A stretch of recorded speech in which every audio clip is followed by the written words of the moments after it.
everybody, and welcome to the show JD Vance once called Couch Fucking Tastically Amazing. It's PubChat. and have we got on paper? Can we see that, please? Yeah, I want to see the evidence. Yeah, I have the... It's on several sheets of paper. They're just all stuck together. Yeah. It was written on a napkin that got used. What's everybody up to today? Where do we start? What do you think?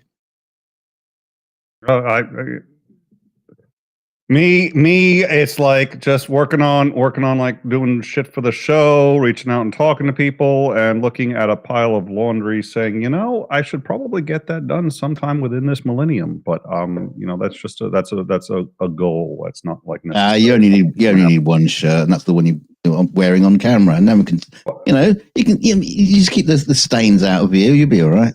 This isn't smell vision, so it's just sort of like, I haven't showered in 7 or 8 years, and that's fine, yeah. Well, no, I shower at least once a year, whether I need it or not. I have that, that's a hard limit for me. That's just called rain. Yeah, that's just because he wants to make sure the shower head doesn't clog, so he runs it now and then, right? Calcium, you gotta, exactly. Yeah. And I haven't figured out how to turn it on while I'm not in the thing. I've tried before where I just reach in, turn it on, and then, it's like my arm gets wet, so I might as well just, hop in there. And then if some soap accidentally falls on me, it's like, oh, shit. Yeah. So, wash these suds off now. Oh. Yeah. He's living the life of a hippie, allergic to soap. Yeah. And he's still wearing the flares.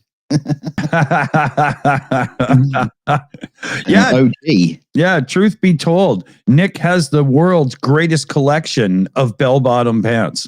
Mm-hmm. He really does. That's why I never stand up on stream. Is I don't want anyone to be jealous of my collection. I look, I know you guys. You're just gonna sit there and say, "Look at those pants." Yeah. Yeah. Oh yeah. Kind of things that make John Travolta go, dude, you be looking cool, right? Exactly. Yeah. Well, and John Travolta, with all that Scientology stuff, it's like it's if I could get his admiration, I think I've reached. I'd be thrilled. I'm just like maybe you'd reach a level. Exactly. Yeah, you'd be up. You would actually get you would get introduced to the spaghetti monster that controls the lizard people. So that would be cool. And I could clear out all of the negative midi-chlorians or whatever the fuck it is that just get. I had that thing today where I looked around the house and I was like, oh, I got to do that. I got to do that. I got to do that, that, and that. And I did the only thing that it can be a proper response to that situation. I went to the beer store. Yeah. I'll do it next week. Yeah. So for me, it's like, because I need like electricity and stuff like that. I said, okay, what I really do need to do sometime this week is buy the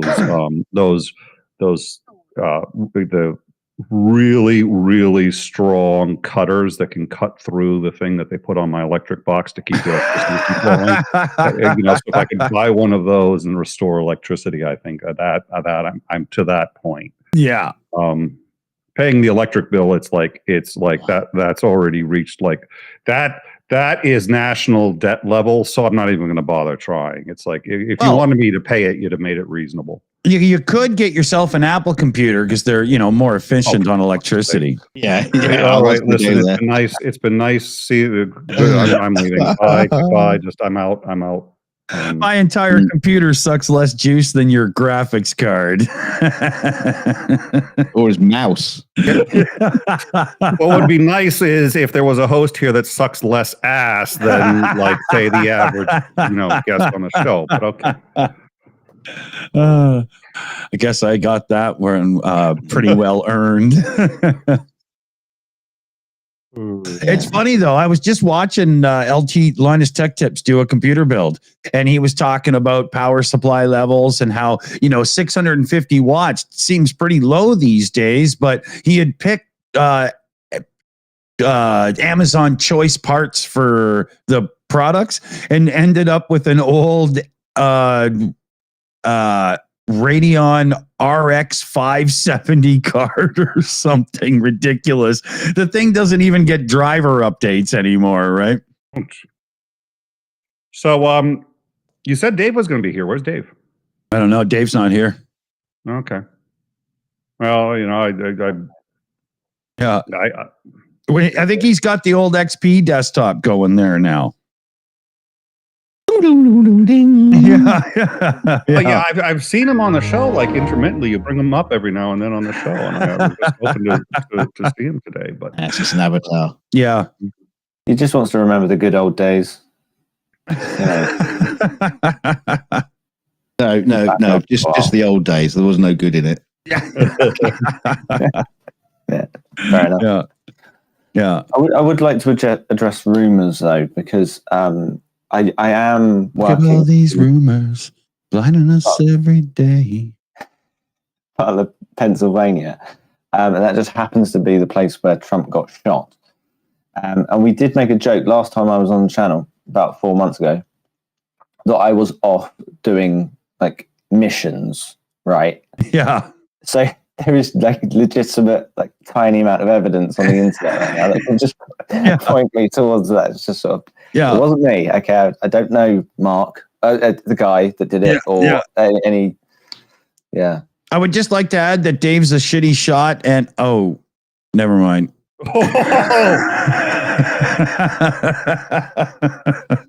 So Dick, do you like go through the YouTube terms of service and say, I haven't violated that one yet. I haven't violated that one yet. It sounds like it's a hobby of mine, but it just comes naturally. No, it sounds like it's a profession. You're taking it very seriously. Yeah. Rules are meant to be broken, especially if you can't be bothered to read them. It's just bound to happen. But have you ever looked at the terms of service? I mean, seriously, it would be easier to get my doctorate in, cranial surgery than it would be to understand the YouTube terms of service. It's like reading the iTunes, the iTunes agreement. Yeah. And you're reading it and you're like, but what does my pancreas have to do with this? And why do they need it? Yeah, exactly. What is it? If you want to create a super PAC in this country and like donate millions to bribe like either a congressman or a president, it's like a 2-page document.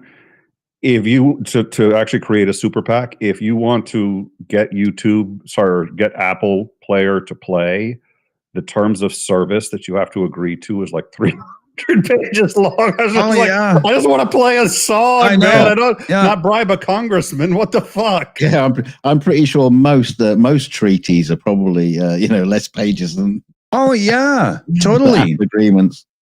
Yeah, unbelievable. And some companies have done some funny things in the terms of service just to see if anybody actually reads it. And it's funny. Well, I can't remember the one it was D-Brand, that company that always has fun with Linus Tech Tip sponsorships and makes him put the dumbest stickers on his crap and stuff. They had terms of service where you would have to walk their dog on the 3rd week of every month's Tuesday or something if you didn't howl at the moon or so. It was ridiculously funny, man. It was awesome. I remember when Apple brought out, I don't know if it was the G3 or the G4, but anyway, they proclaimed it as the world's first home supercomputer. Yeah, and in the agreement of that it's basically said not to be used for functioning a nuclear power station. Yeah. Well, when the first, damn it, that's just what I bought it for my nuclear power station, and I can't use it now. That was legit though, because China wanted those. And so they put them on it was considered a weapon. It was so powerful. It was the first computer considered a weapon. And so you couldn't export it to China because they were hostile. They were building it there. Yeah. So it was actually fucking legit. That's legit. They didn't want Iran. And it's like, by the way, I'm just curious, what Iranian gets a hold of one of these things and says, I was going to use it to enriched uranium, but since it would violate the terms of service, I guess we're just going to use it as a paperweight. Yeah. I mean, you don't want to violate those terms of service when you're building nuclear weapons. No, that would just be a bad thing to do. Yeah.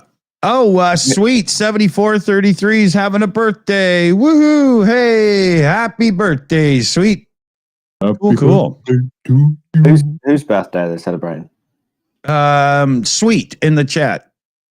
Oh, no, it's a ballroom blitz. So we got a thingy we're doing tonight. We should get to. We're not doing a thingy right now. I thought this was a thingy. How many thingies are we going to be doing tonight? You realize my time is limited. We have a thingy that we're going to do in the thingy while we wait to do the thingy that comes after the thingy. It's my birthday today too, you know. Is it? No, well, somewhere. I mean, I believe in multiverse theory. So there is a reality somewhere where it is my birthday, and it's also there's a reality somewhere where I literally am Batman. Yeah, and in all those possible reality, in all those realities, you're spending your birthday by yourself. Batman is a pot-bellied dude in line at a liquor store. That's an interesting theory. Dunk didn't need to point that out. I just just trying to have some fun on the show, and Dunk's just like, wow, that was low. Nick, did you hear in the pre-show, Dunk was saying about how not to be mean to one another? We're gonna have a good show. Wait a minute, Dave's got a good point. Seconds. Yeah. I refer you to my statement earlier that I said not all the time. yeah. So you're going to make up for the quantity with quality. It's like now we're not going to hit each other very often, but when we do, it's going to be like the release of a tactical nuclear warhead. Yeah, well, that's more fun, isn't it? Depends on which side of the tactical nuclear warhead you're on. You can fire back as good as anybody else. It depends on whether you sign the terms and conditions as well. Did you see the piece of paperwork Nick had me sign before he joined the show? It was 17 pages long. Well, listen, we got to make sure. I was just like, okay, no comments about. I still don't understand what he wants with my burly knickers. It's just. As you recall, there was an NDA on that. So I don't know what you're talking about with the girly knickers, and neither do you. We're going to move on. We're going to change topics now. My lawyer, the next call you get is from my lawyer to remind you about girly knicker discussions. I'm just saying. 1 second here. My phone rang.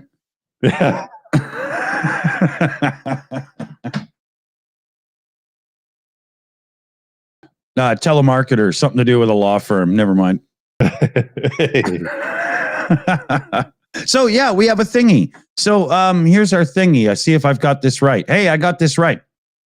So our mod Shayna's power is still out. She got hit by the side of Helen. Why couldn't it just been like Helen, or why does it have to, like, what are you doing? What do you have against diversity, Dick? Are you a racist? What the hell? Hurricanes are sexist because they're always women. Yeah. Well, speaking of which, they're not always women. They alternate. The dude who invented naming hurricanes after people did it so he could name them after politicians, and then he could talk shit about them when he was talking about the hurricanes. That was the angle. You notice all the angry ones are women. Oh, yeah. That's right. I think the ones that hit Florida are women. All the others are. Yeah, what Doug was trying to say, I think, was the strongest hurricanes were named after women. It just depends on the time of the month. Yeah. Oh, dear God. Get back on the right. So we were helping Shayna. Now for something completely different.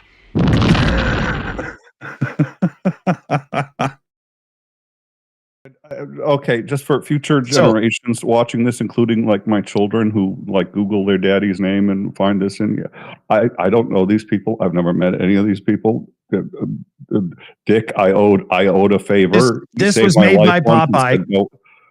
So I don't know what's going on. Yeah. Yeah. So he says, he wrote the script for tonight's show. So, don't, let me just see. I'm on page 9 now. Okay, here we go. All right. Yeah, I had to write the jokes in for him, though. If I had written the script for this show, I'd still be doing the intro. That's true. Yeah. 20 minutes in, it would still be me doing the intro. You've never read a script with so many ums and uhs in it before. It's unbelievable. I really don't think that you know anything about what you're talking about, Dick. Yeah, I thought you just said them. I didn't think you actually wrote them down into the Oh, script. yeah. Incredible. Oh, yeah. I'm an artist. Yeah, Bic gives him a discount.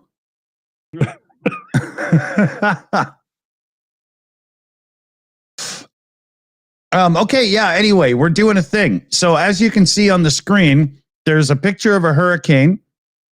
There's a generator. Very good, Dick. Okay, so we know that that's a hurricane. Right now, okay, there are letters. Yeah. Make up something called words. That's right. And there's even numbers that make up things called prices. Okay. Right? I'm impressed. This is a distinct improvement over last time. I think you're almost ready for second grade, but please keep going. Yeah, that's what I'm saying. You know, I've been homeschooling with my son, and he says I'm doing well. So, you know. But well played. Yeah. As you can see, it's $400 and it's 4,400 watts at the peak, and then it runs at 38 constant. So it's the kind of thing where they can actually like keep their food in the refrigerator good, still have the kids watch something on the tube if they want, and blah blah, and that kind of thing. And that's not a lot of cash. So let's see if we can help her get one. They've got an old generator now, and it wouldn't start, and it's just a complete faff, right? And so, you know, what are you going to do when your power is out? And like right now, they have no date for when the power is going to come back on. Like right now, Shayna's without power the whole bit. So, you know, if we could get one of these sent off sooner rather than later, we'll be doing well. Annette is posting the link because we're trying to get it so that, you know, there's less fees and we can get it to her as quick as possible. And then her young ones and whatnot will, you know, not be suffering as bad as they are now. Plus, in her area, this kind of thing happens like, you know, 6 times a year. So this is the kind of thing they properly need, right? And then we'll make... Ironic. Shouldn't we get like a wind power generator with all that bloody... you know, storm powered. Power a fucking city if you had one of those. Jesus. And if you're a car person like me, you'll know that modern gasoline stores about as well as, you know, baby poop in the sun, right? It's so what we'll make sure she does is every couple of months, she'll take her jerry can and pour it into the car and fill it again so that there's always fresh fuel to go in and not let fuel sit in it. Right. Actually, I had a similar problem with my lawnmowers in the past, but you know, just the petrol goes bad, right? You know, we all know in that. months, but even fresh petrol, it wasn't running really well. And I ended up sourcing, well, I didn't even realize it was a thing, but it's like a low sulfur fuel that is designed specifically for lawnmowers and generators. For things that get stored, right? Yeah. Well, it just works so much more efficiently. Yeah, it's like 5 times the price of normal gas. Yeah, but, you can put a stabilizer in and it helps. But to be honest, what you should be doing is you drain the fuel tank. So everybody should have a little hand pump to pump it back into their jerry can. And then you start the thing and run it until it stalls out because you've drained the carburetor and whatnot. So the float bowl isn't sitting with stuff that's going to turn into turpentine and just screw everything up as soon as you try to start it the next time. Trust me, that's how it's done. I just like that you're giving car advice involving flammable liquids to the general. It's just one more thing that we can tick off the terms of service that you just. It's like, okay, yeah, just tell people to drain, just pump out the gasoline, and you know, make sure it's in a secure sort of thing, and you know, just maybe extinguish cigarettes before doing it. Yeah, but I didn't say to people use like big gulp cups to store the fuel and whatnot, right? You know, I did say use a jerry can, which should be SAA approved or wherever you live, you know, yada yada, whatever. He didn't say open up the fuel cap and then just throw a match in. Did you just say that they should open up the fuel cap and throw the match? Oh my god! Only on Halloween because it's really cool. Yeah. But yeah, you know, it's true. That's how you take care of those things. In this day and age, it's like, it's to the point where if you've got somebody who's one of those people that has like 12 classic cars in a garage, well, you can't drive 12 cars all the time. So what they end up doing is literally putting a hose down and pumping out the fuel if it's going to sit. Otherwise, the whole fuel system is ruined. Why don't they just make a car that runs on turpentine? Why don't they make fuel that doesn't turn into turpentine in 3 months? Oh, they used to. to. It's just 5 times more expensive. Yeah. Modern fuel's terrible. It sucks. It's too bad. You know, but oh yeah, what you prefer the leaded version? No. Yeah. Of course, right? Sanity. It's not really what it's cracked up to be. You know. You know, I was concerned while we're talking about all this, and we're going to go to the leaded fuel joke. I was concerned to learn just recently that this whole time, all small engine piston airplanes, of which there's a lot of them, are still using leaded fuel. And it's a higher lead count than the fuel we used to put in our cars. Holy shit, I did not know that. So if you live near a small airport like I do, you're still living in the 60s with the leaded fumes in the air. Like, if you're living on planet Earth, you're still living. If you're living on planet Earth, right. that stuff will go. That stuff will eventually, until it reaches an equilibrium. That explains everything. They must be flying those planes constantly around the houses where people believe there are chemtrails. If flat earthers find this out, we're doomed. We're going to hear about this for 20 fucking years. Yeah, all the chemtrail conspiracy guys, they must be right underneath the houses, in the houses where those planes are flying. That's why they believe funnels just to make sure they can breathe in more of it. Like snorkels. Okay, I got a new nickname. If you know somebody in your life who's a total conspiratard to like the 9th degree, you can call them a lead brain. Yeah, that'll catch on. It should. I already call most of the people I know a lead brain, so it's not like it's anything. You know, Tits, I don't limit myself to. Dare I say that joke, Dick, went down like don't say it. Don't say it. What is it? Please. What little tall building in New York. What little respect I have for you is going to go down if you mention a balloon.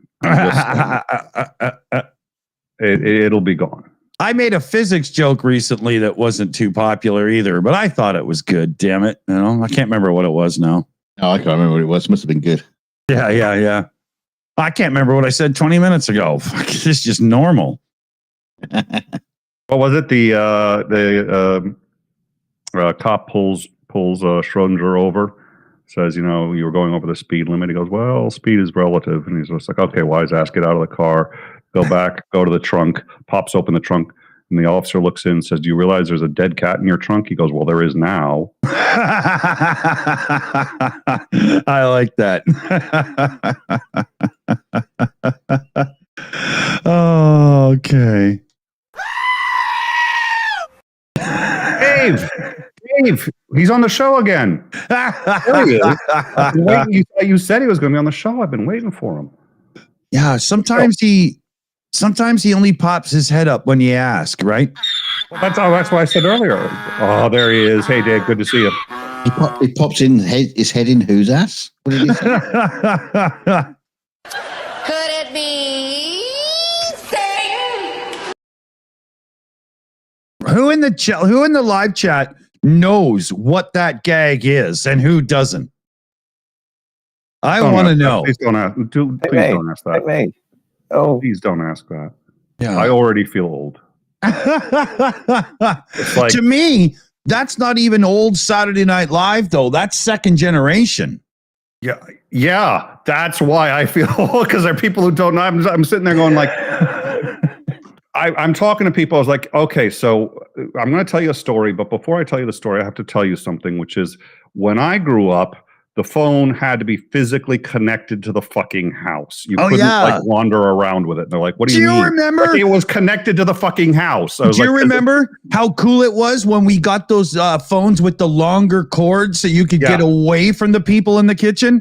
Well, so you could actually, and I pace anyway, especially like one of the, Me too. Yeah, so I'll just be pacing. So I had to get the longer fucking cord.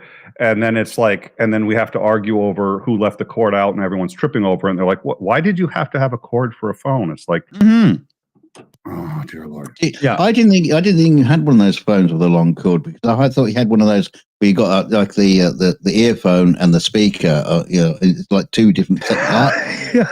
Well, no. Listen, back when I was born, you either had to send Echo 275.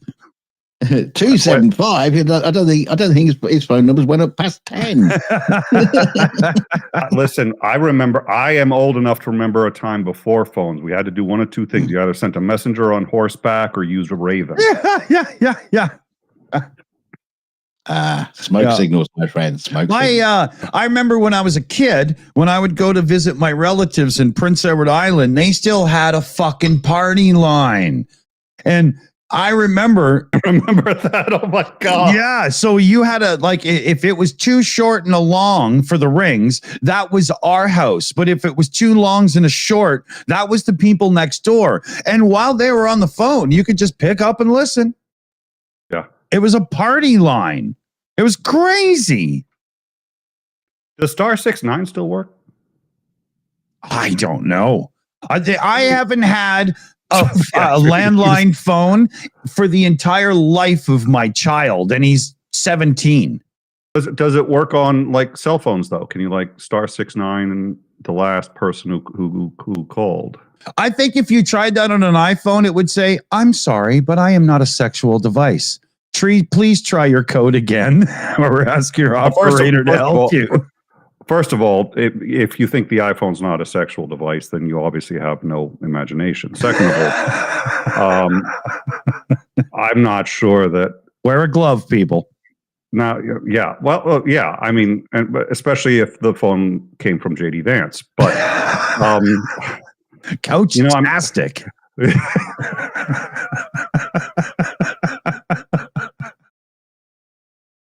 I'm just wondering if there's anything JD Vance won't fuck.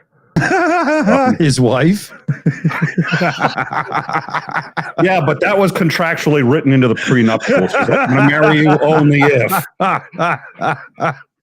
You have to agree. Some things ain't going to happen.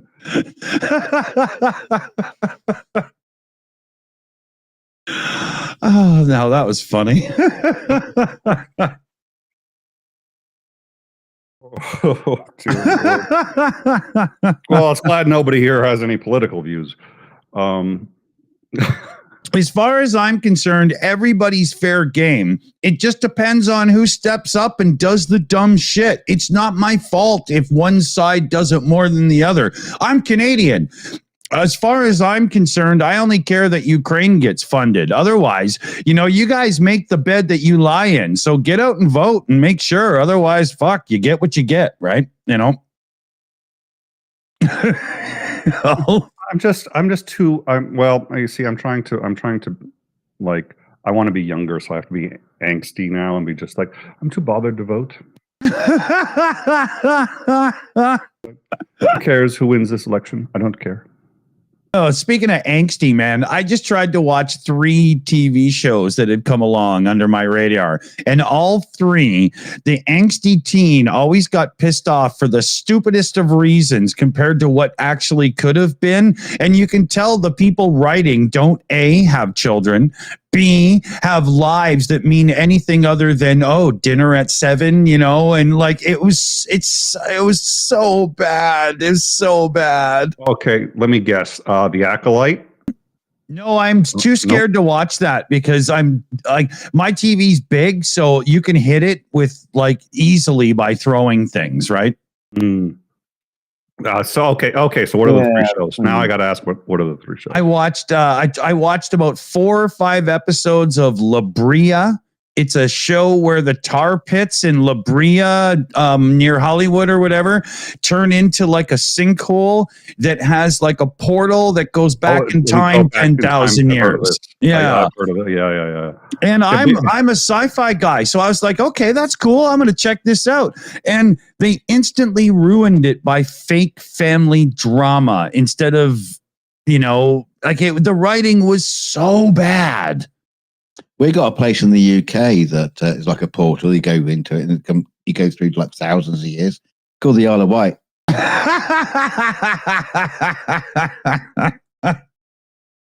And nobody will be offended by that because they don't have power or the internet, so it's all right. No, they haven't got internet yet. Okay, so that's one show. I've heard of that, and I've heard the exact same complaint of that one. I will say this. The concept behind that is original. I'm not saying it's good, but the tar pits turn into a portal to. It's like, okay, you got to work kind of hard to come up with. Yeah, and I'm not going to comment any further on that. In the big pilot episode, there was this cool moment where the mom girl shuts the doors of this van that had fallen through, and then realizes the picture of the Hollywood Hills on the van is the hills that she's looking at. And she's like, we're not somewhere else. We're somewhen else or some shit like that. And people don't believe her. But then in the future, her husband, this is too cliche, digs up the wedding ring she lost. And they start figuring it out, right? And but then the son gets angry because of something stupid, and that lasts for a little bit. And all of a sudden they're fine. And then somebody else gets pissy over something stupid. And it's just so tiresome. It was so poorly written. As a writer, I am genuinely. I have more cause to be offended by that shit. Yeah. It makes writers look bad. Yeah. Talking of pissed off. Simon Entown has got pissed off with me because he lives on the Isle of Wight. Well, you can send me a letter of complaint. Hey, I've seen Top Gear on the Isle of Wight, and honestly, if I could do it, it'd be one of the few places I'd consider moving. The other is the Isle of Man. But the other show. So anyway, the other show I tried to watch was called Terra Nova. And it's from like... Oh, that's old. Yeah, it's like 10 years old or whatever. And humankind have pretty much ruined the planet, but they discover a portal that brings them back in time 82 million years to like some dinosaur time. And it's such a stupid concept. Well, it is, but there was enough in the first pilot episode to make you go, okay, this could be okay. Now, the show gets killed in its first season, so any story arc is going to get killed on you, right? That going in. It got eaten by a T-Rex. Yeah.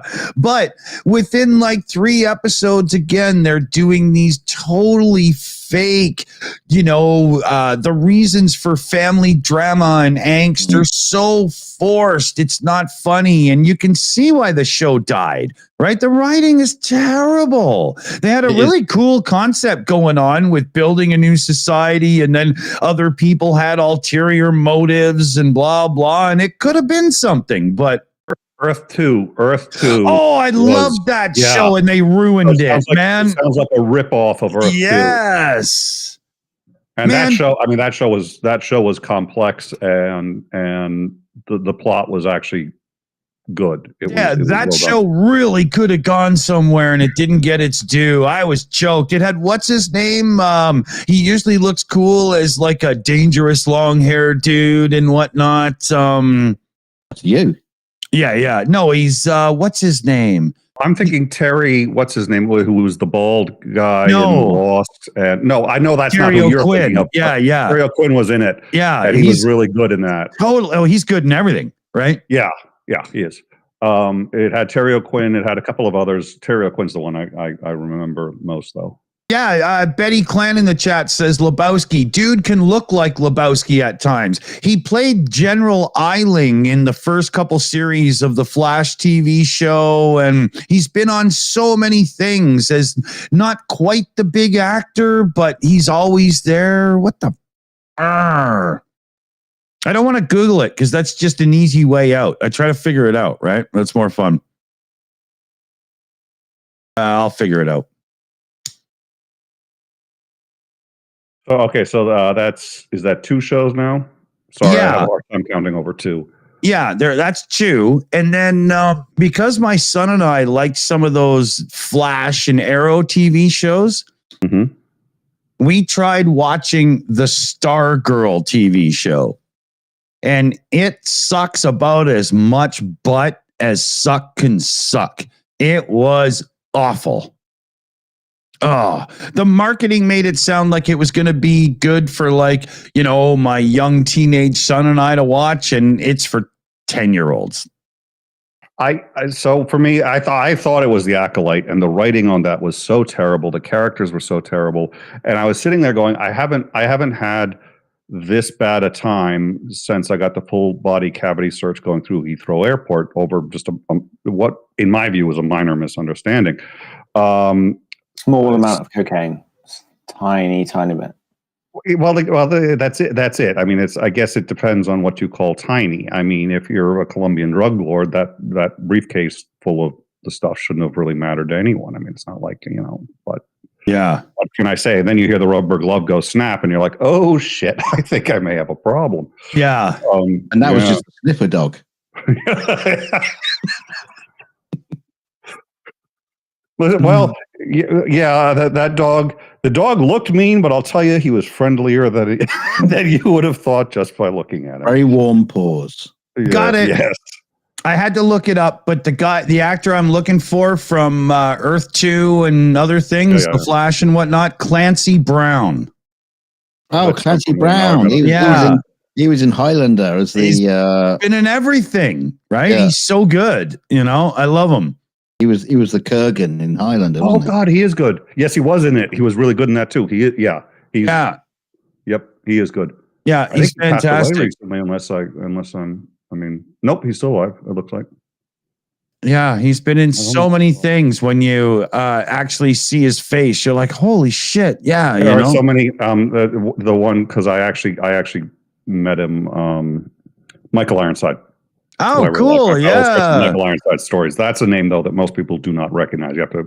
Oh, I know him well, right? How do you? I mean, like Total Recall, obviously, and a bunch of others, but I've never met anyone who actually knew his name. Oh well, he was really good in do you want to see more? He's in Total Recall. No. The final battle, especially at the end when the alien's on the ground and he just leans right over the guy, opens up the pouch of the red dust, pours it on his face and goes, "Good night, sweetheart," and just gets up and walks away. It was like, oh, he was really what was really great about his character in V is when he got introduced because they're always like these freedom fighters. And he just came in like Mr. No Nonsense. I'm just gonna fuck them all up, sort of thing. He was just not playing their kind of like namby-pamby kind. Oh, we want our planet back. No, he just wanted to like fucking kill them all. Just get rid of them. Yeah, and that actually became like a good plot point. Was the difference between him and he was a mercenary. So they're just sort of like, should we be using mercenaries? He goes, I don't know. Do you want to win or do you want to become food? Yeah. But he's always played characters like that, just no nonsense. He's just got that face. He'd make a great president. You don't want to fuck with him.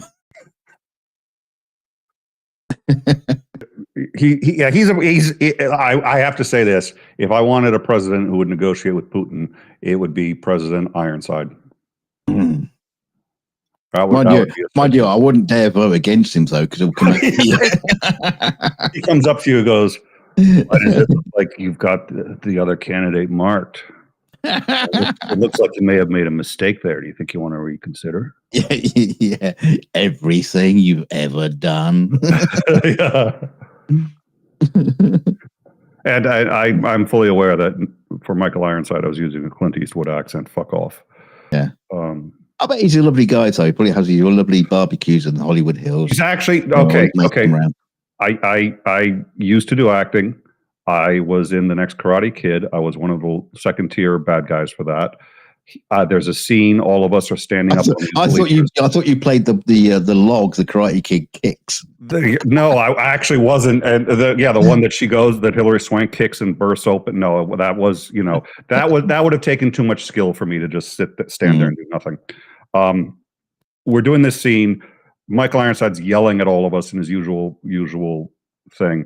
And a woman is supposed to come in, and she's like the vice principal. And she's supposed to call somebody out, and she misses her cue. So he decides to just keep going. So he's just riffing and yelling. And one of the guys that was all of us on these bleachers turns to look to see where the woman was because she missed her cue. And Michael Ironside the camera's still going. He doesn't want to. So he goes, "What the hell do you think you're doing?" And the kid just looks forward, and he's just like, "None of this was in the script." But I said eyes front. And the kid looks at him and goes, "I said eyes front." He goes, "Who the hell do you think you are?" And the director yells, "Cut." Kid goes, and he falls down and he is literally crying. And Michael Ironside runs up to him and goes, "I am so sorry." He puts his hand on the kid's back. "I am so sorry." He was like, "It's okay. I understand." He goes, "No, I was playing for time. She missed her." He goes, "Listen, can I take you to lunch?" He goes, let's do lunch. And you still get a little surprised because you're like, wow, he really is this nice guy. Yeah. He tore the kid a new one. And then as soon as the camera goes off, he is feeling so guilty. He's a really cool guy. That's awesome. That's funny. That's my one famous met an actor story. Well, everybody's got to have one. Yep. I just had to check on everybody there. Everything's good, so no problems. No problem. So Pat Morita was there too, because Next Karate Kid, and he's stretching before a scene, stretching his right leg. Goes, stretches the right leg, stretches again. Yeah, and a buddy of mine and I are sitting there going, and we're like, "What the fuck is he doing?" And he just goes, yeah. And my buddy goes to him and is just like, "Pat, what are you doing?" He goes, "Stretching." He goes, "Why aren't you stretching the other leg?" He goes, the dick is tied to the other leg. If I stretch, I rip my dick off. Just like, I did not expect that from Pat Morita. That's funny, man. Yeah, we got people putting Ironside movies in the chat, and this is what I was trying to get Starship Troopers out of my mouth. Do you want to know more? Remember the news clips? Yeah. And Scanners is another one. Top Gun. He's one of those. He's one of those dudes where he's never really been the big star in the film. But he's been in so many that if you just pay attention a little bit, you've got to know his name. Yeah. Who was Iceman in Top Gun? Kilmer. I have never liked him, and I don't know why. It's like this almost as visceral. He thinks you're great. Well, he's an awesome guy, and obviously a really great judge of character. So I think that. Yeah. No, I agree. I agree. I miss. Yeah, he's the weak point of Top Gun as well, because he really is. Goose is a great actor. What's his nuts there, right? What's his nuts? Yeah, I don't know the name of his nuts. The guy from ER. I don't have that information. Yeah, the guy from ER. Green. Oh no, he played Dr. Green, but his real name Anthony Edwards. Thanks, Putin's cat. Yep. That's right. He's really talented. Yeah, but no, it doesn't answer the question. What's Green's nuts named? Probably means in need of soapy. Green nuts are in need of medical attention. Yeah, exactly. Yes. It's called antibiotics, son. Get yourself a shot. So you were saying about Val, and I mean, I've seen he was in this movie called Real Genius, and basically I saw that movie as a kid, and because I had the mind of a like a 9-year-old, I could enjoy the movie and his acting. That was one of his. Wasn't that one of his first roles, or maybe his first major movie role? Yeah, and he was pretty decent in it, but past that, I haven't. There's one thing. Top secret. There's one thing. There's one thing you can. There's one thing you can say about Val Kilmer post Top Gear or Top Gun, whatever. Every role or every movie he's in, if he's the star, has a below 5 rating on IMDb, guaranteed. Okay, no, Mike 7-1. So 2 things: he is actually unfortunately really ill, which is unfortunate. But Mike, that sucks. 7-1 points out. Tombstone, he was fucking good in that. He was really fucking good in that. There's a couple of scenes where you see the old Kilmer coming through, and I'm just like, okay, I'm not as impressed. But every time he does I'll be your Huckleberry, it's like he was good. I don't know if I've seen it, but he wasn't like his character. He's still like. Is that the Sharon Stone Western? No, that's Quick and the Dead. Oh, okay. The Quick and the died in the theater and went to VHS. Leonardo DiCaprio was in that, and I'm sitting there going, what a fucking waste of talent to put Leonardo DiCaprio in like as like this third tier part in the movie. I was just like, what the fuck are you doing? Whoever advised him on that one got fired before he got really rich. Yeah, that's when they offered him Wild Wild West. PJ CNET posts in the chat, and he's totally, well, he doesn't say it, but Val Kilmer was Jim Morrison in the Doors pick in 91, and he's fucking awesome as Jim Morrison in that movie. That is true. I forgot about that. I'm gonna say this: Val Kilmer in Heat was adequate. That's all I'm going to say. He was not. He wasn't bad. I haven't seen it. He did. I'm gonna throw this bomb in. See what happens. Willow.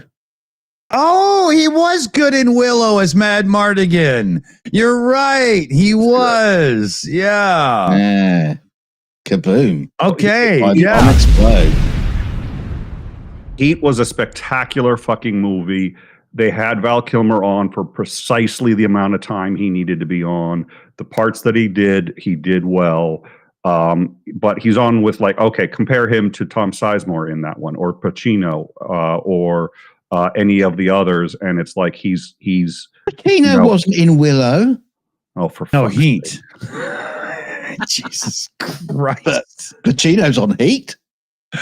No, he was at the time, though. I could have been getting like a manicure or pedicure. Yeah, you can a shower. Nick, you were talking. No, back to Nick. He was talking about Al Pacino and his heat rub. Go ahead.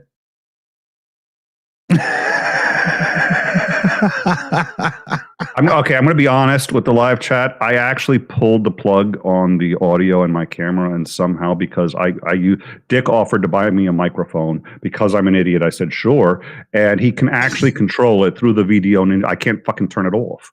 I can't turn off the microphone, the camera, nothing. So I'm sitting here going, either I have to try to say something sane, which on this show is a pretty high fucking bar. Nick, is that Neuralink we had installed? You can't get rid of us at all. We're always going to be there.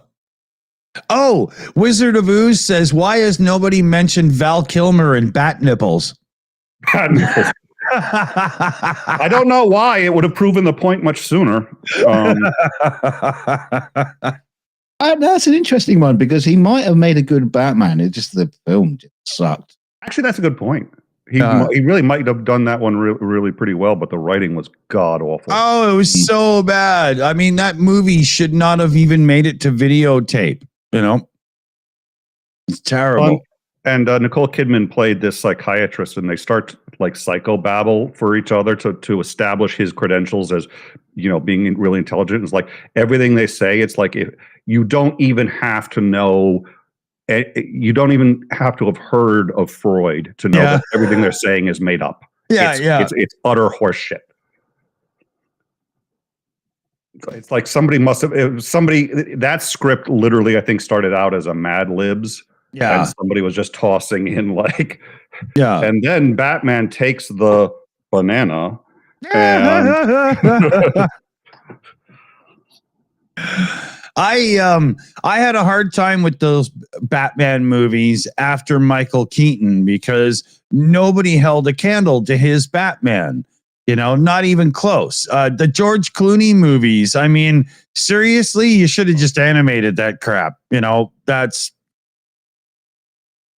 Well, Bale obviously did a good job, but I do think I was not sold on Michael Keaton as Batman. Nobody was. They were like, "Are you insane?" Yeah, And then he does it, and the scene where I was like, "Yep, he did it." It was when they're looking at the painting, and they're mocking the painting, and he just walks up behind them and he goes, "Oh my God, what kind of crazy man is this Bruce Wayne that he's got this painting?" And they're all making fun of him.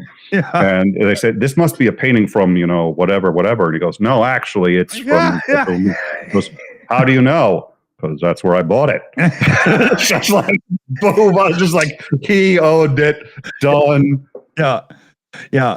He was awesome at redefining the role after the Adam West memories that everybody still had for Batman. Right? Because that's what was at stake, right? Is pulling it out of that campy fucking thing, right? So what do people think? I still love that shit though. The old Adam West. Yeah. Bad. Brilliant. Yeah. So what do people think of the Joaquin Phoenix Joker? Because that's been redefined several times, and I always said you're not going to see it redefined for another 30 years after Heath Ledger. Now Joaquin Phoenix has done it, but what do you think? The first Joker movie, I was a little bit drunk by the end of watching it. It was one of those nights, right? But I do remember. Stop. If you were a little bit sober, it would have been one of those nights. Okay. If you were a little bit drunk. But so I don't remember the movie much, but I do remember thoroughly enjoying it and going, "Holy shit, we have a real Joker again," right? Because that's pretty cool.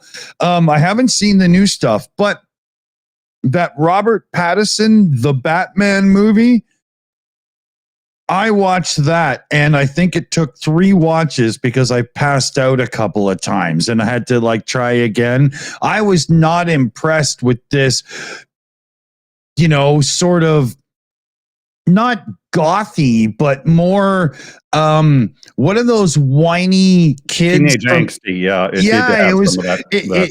Yeah, he seemed like he was from one of those bands that came after the grunge era, where it was all just my life is terrible, and and they always had that slightly on purpose messy hair that was so framed into place that a fucking category 3 wouldn't have blown it. I'm not sure. Yeah, Twilight Batman, Harry Roper in the chat. No fucking shit, man. Yeah, emo. That's what I'm trying to say.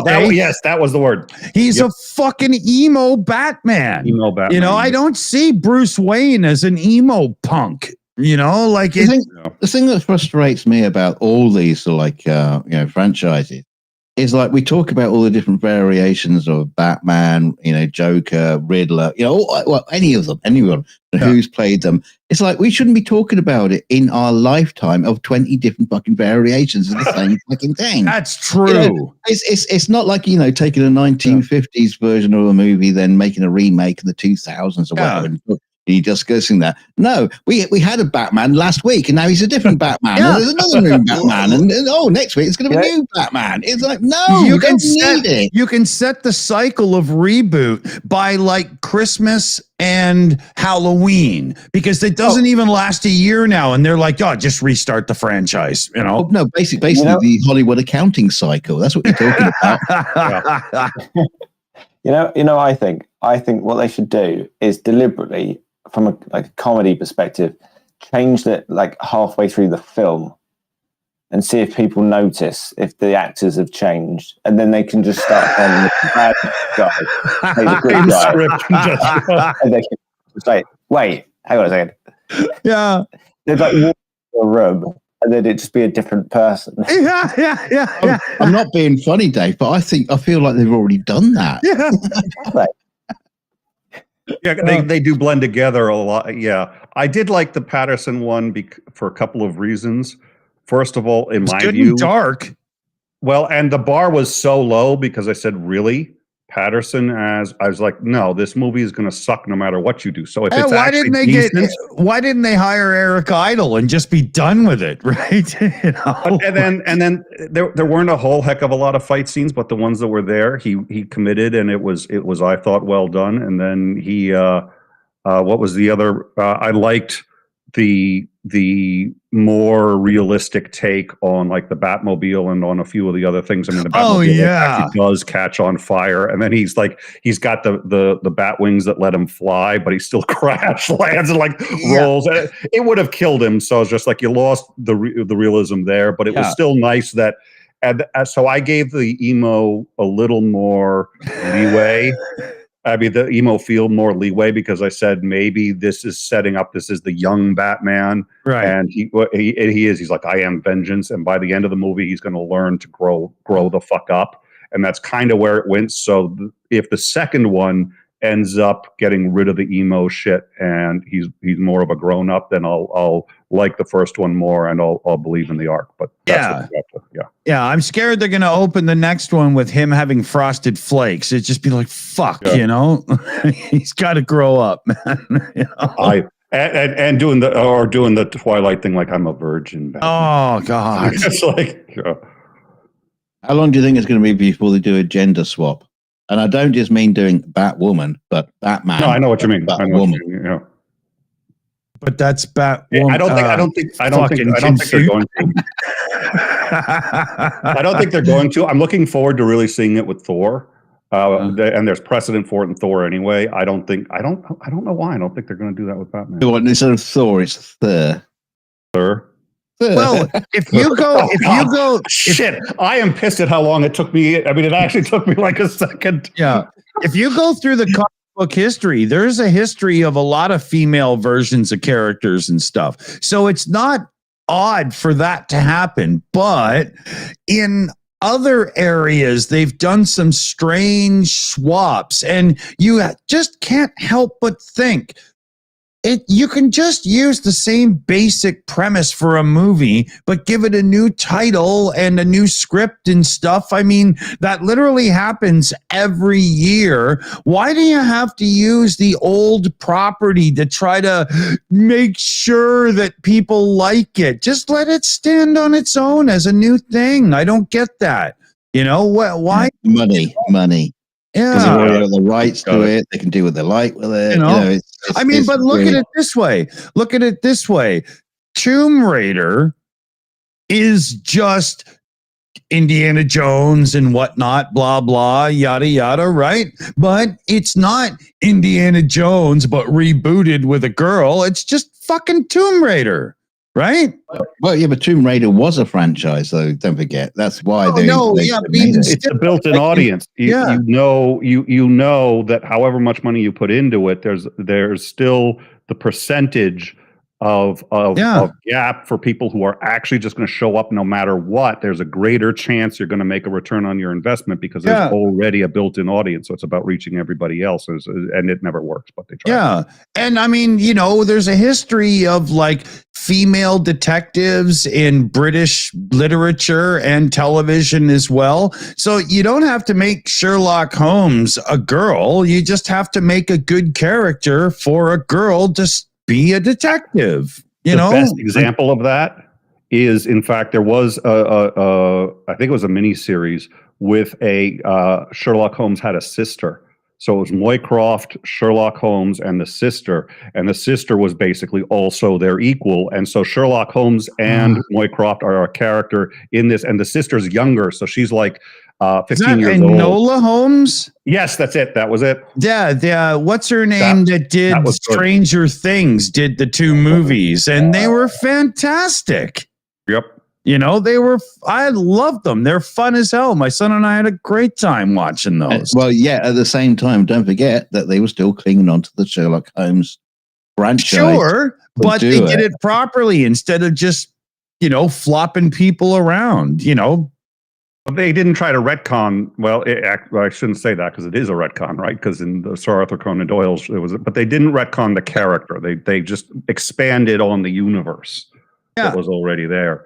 And they had Sherlock looking over now and then and stuff. Like, it was really good, They were fun. They had some of that. I actually really liked the Sherlock television series, the BBC. I like that one a lot. I think it got a little weird in its 3rd season, and I'm not sure if that was still you mean what's his name? Cumberbatch, right? Yeah. That was awesome. Oh my god, he was insanely good in that. That was a Moffat one, wasn't it? Stephen Moffat did that. So that's why I said it when it was Doctor Who. Yeah. Oh no, okay. Yeah, and it had what's his name from Micro Men as the Holmes dude. Yeah. Mark Gatiss? No, you don't mean the Holmes dude. You mean Watson was. Yeah, Watson. What the hell's that guy's name? He's really good. It's not Simon Pegg. It's I confuse him with Simon Pegg all the time. I had the name on the tip of my tongue, and it's just gone now. Yeah. Sorry. He's what's his name? Cumberbatch. He does a bunch of narration for a couple of Stephen Hawking specials that came out within the last 10 years of Hawking's life. And it's really cool because I remember the first time I was listening, I was like, wow, did they get the right guy to be Stephen Hawking, to narrate without, like Stephen does some with the computer voice and then this guy takes over. It was Cumberbatch, and he was great in the Turing movie too. Sorry. Yeah. And it wasn't until Cumberbatch came on my radar as a North American watcher when I saw him in the first thing I saw him in. I can't remember whatever it was. I was like, "That's the guy from the Hawking specials." Like I could tell right away. Very distinctive voice. The funny thing about the whole Sherlock things. Is a friend of mine made a short film years and years ago, and it starred Benedict Cumberbatch. Oh, wow. Another friend of mine made a short film many, many years ago. I can't remember the actor's name, but it had Moriarty in it. Oh, wow. Cool. Yeah, so they both worked with those 2 guys. It's like, oh, my God. That's funny. By the way, it was Martin Freeman is the name you were trying to remember. Yes, that's it. That's what I said. Yeah. Oh, okay. Who first showed up was Ali G. Let me say it properly. Dave is back again. There you go. The Martin Freeman there, he made it into the Marvel universe and everything, man. He's all over the place, He's great. Yeah, he started off in Britain in the Ali G show as part of the Slough Massive. And then he basically made a shitty sitcom set in a hardware store. I think it was called Hardware. And then he went into The Office, the UK version, which threw him into a stardom. And then after that, he's just been everywhere. Yeah, like a fucking rash. Yeah. Lord of the Rings. Yeah. I don't particularly. I just think he's too samey. Is it typecast the word? I don't know what I'm really talking about. I just think, I just see the same person in each film or each thing he does. Like I like him, but it's just like. Oh, sorry, I got a cough here. Sorry. His range doesn't yet appear to be. He doesn't. Well, some people don't get cast for their range. They get cast for who they are. Yeah. They get cast because I liked your character in that film. Can you be like that in this film? Yeah. And you're forever a nerd or whatever, right? That's why I said appears, because you never know. Again, getting back to Michael Ironside, right? Nobody has ever seen him play a nice guy, and maybe that's because he can't do it, or maybe it's because nobody's thought of. Or think of Jeff Goldblum. He's always playing intelligent people, and I don't believe he is. and the one speaking. So this was a good point. He really wasn't. What's his name? Cumberbatch was not great in the Star Trek movie. I'm going to owe that to directing. So I have to believe that the director said, we want Khan to be played this way. Yeah, overacting. And he did as he was told. Yeah. But he's just like, I don't think this is how it should be. And it was just because it was Cumberbatch, and it's just because the name, everybody's like, well, he could do a good job if he's told to do something stupid. Mm-hmm. And I the way he approached the role, I'm sitting there going, it has to be the director told him to do it that way. Yeah, he's got no Ricardo Montalban in him whatsoever. Well, that's the thing. Monty Barney. He could just chew the fucking scenery. Oh yeah, overact as much as he liked, and it was perfect. So when they try to get Cumberbatch, fine Corinthian leather. So when they get Cumberbatch to try and to like elevate himself into that same kind of like mentality, it's just not there. Yeah, they didn't even try though. Same. Yeah, they said you have to be cold, ruthless, calculated. He was so much cold. Khan was a passionate fucking guy, and they made this one a sociopath. They just made him all angry and fighty. There wasn't a lot of rhyme and reason behind it. Just, I want my friends. Well, and he could have been Data the way he was playing it. Almost, he was just like, and once or twice he cries, and you're sitting there going like, okay, no. The Khan was a very different, And when you go back to the actual original series in Space Seed, and you got Montalban with the female science officer, and she's in the room with him, and he's like, stay or go, but stay only because you choose to. And he's really gaslighting her, and it's absolutely fantastic how he just like overpowers this woman just through his sheer. Oh yeah, I have to believe. And Montalban has range. As much as he's very much a stage actor, he has range, man. In Columbo. No. I only just realised as well, Helena Bonham Carter did something similar, because I'd only seen her, given my age, I only saw her for like all of her dark characters, like the Sweeney Todd stuff and the Harry Potter or whatever. But wasn't she like really nice until Fight Club? And then she was, people were like, oh, actually she can be a total bitch. Sorry, Dave. Dave, there's one rule about Fight Club. We don't talk about Fight Club. I haven't watched the film. I'm going to say it probably. I think the best range is either Heath Ledger or Tom Hanks. And Tom Hanks, you have to just when you realize like all of his earlier stuff, and then compare it to like Saving Private Ryan. When you watch Idiot versus the Volcano versus it's unbelievable how he transformed himself, man. Bachelor Party to Saving Private Ryan. Yeah, exactly. But when you watch those old performances, you can see that it's in there, but you can see that the director and everything is not wanting it. They want stand-up comedian him. That's what's going on until he finally got enough power to go, stop it.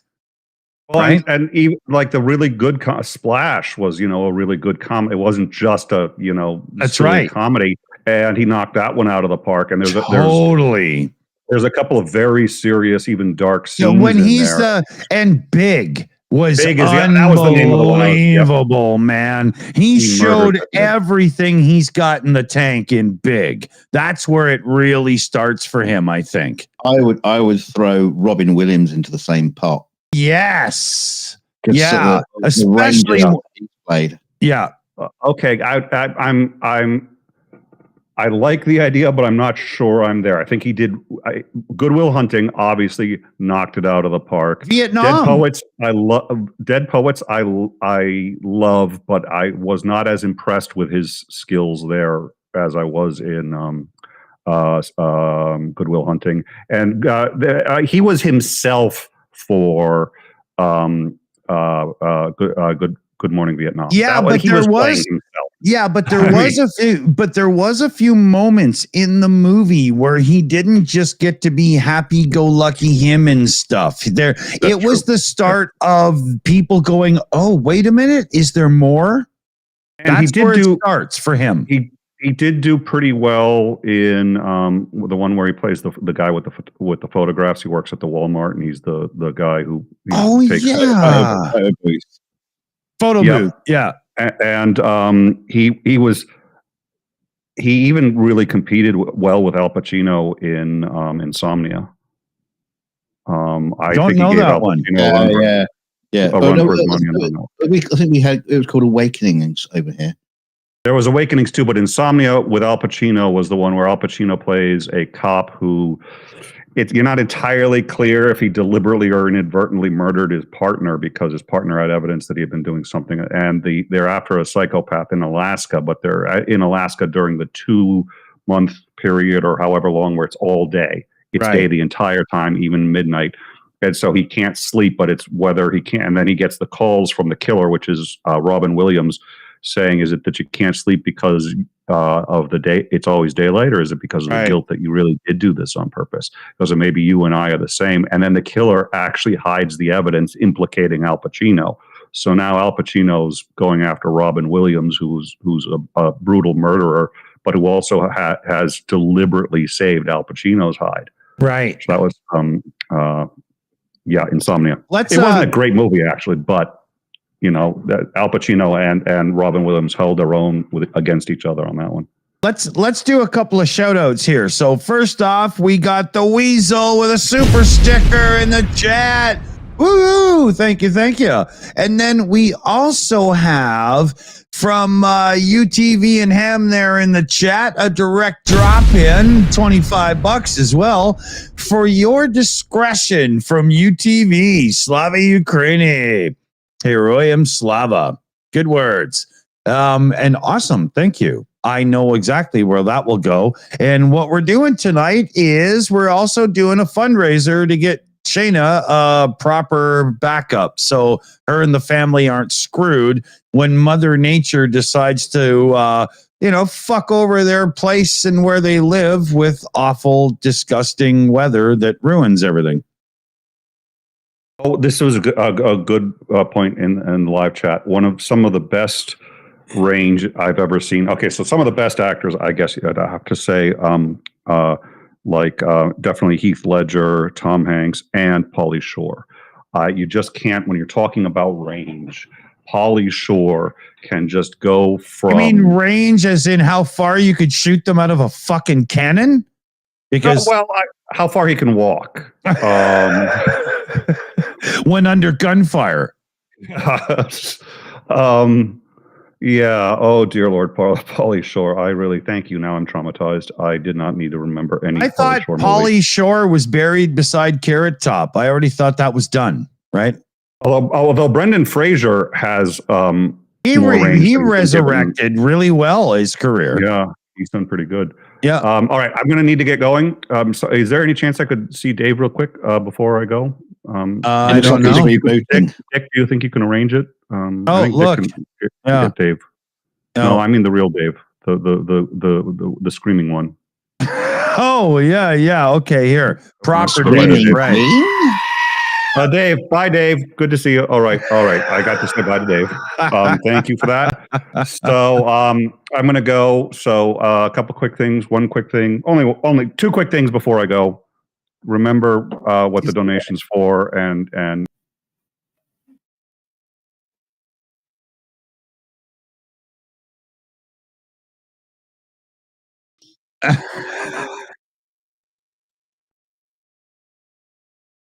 creator to have to shill your own shit. So I always like when I'm on other shows, say, please like and subscribe, because it really does help. I thought you were saying like and subscribe to your channel, though.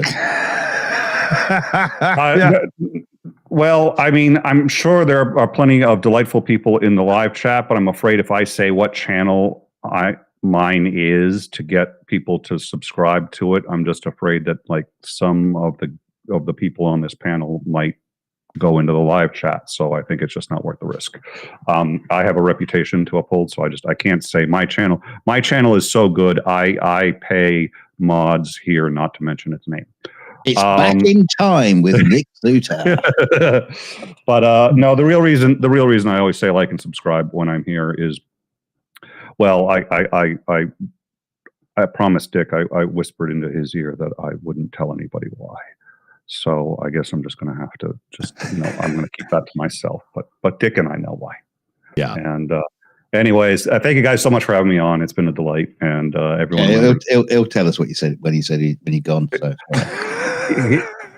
I don't think Dick is the kind of person to kiss and tell. I'm just saying. Yeah, all right. Yeah. No. I don't think he's the kind of person to admit to it. No, he's not the person who just kisses either.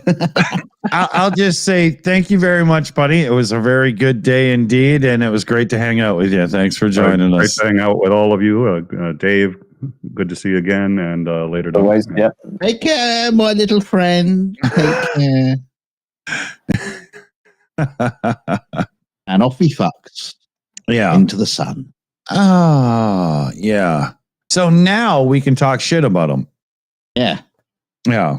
That's always a good thing. I like that. It's much more fun doing it to his face. Come on.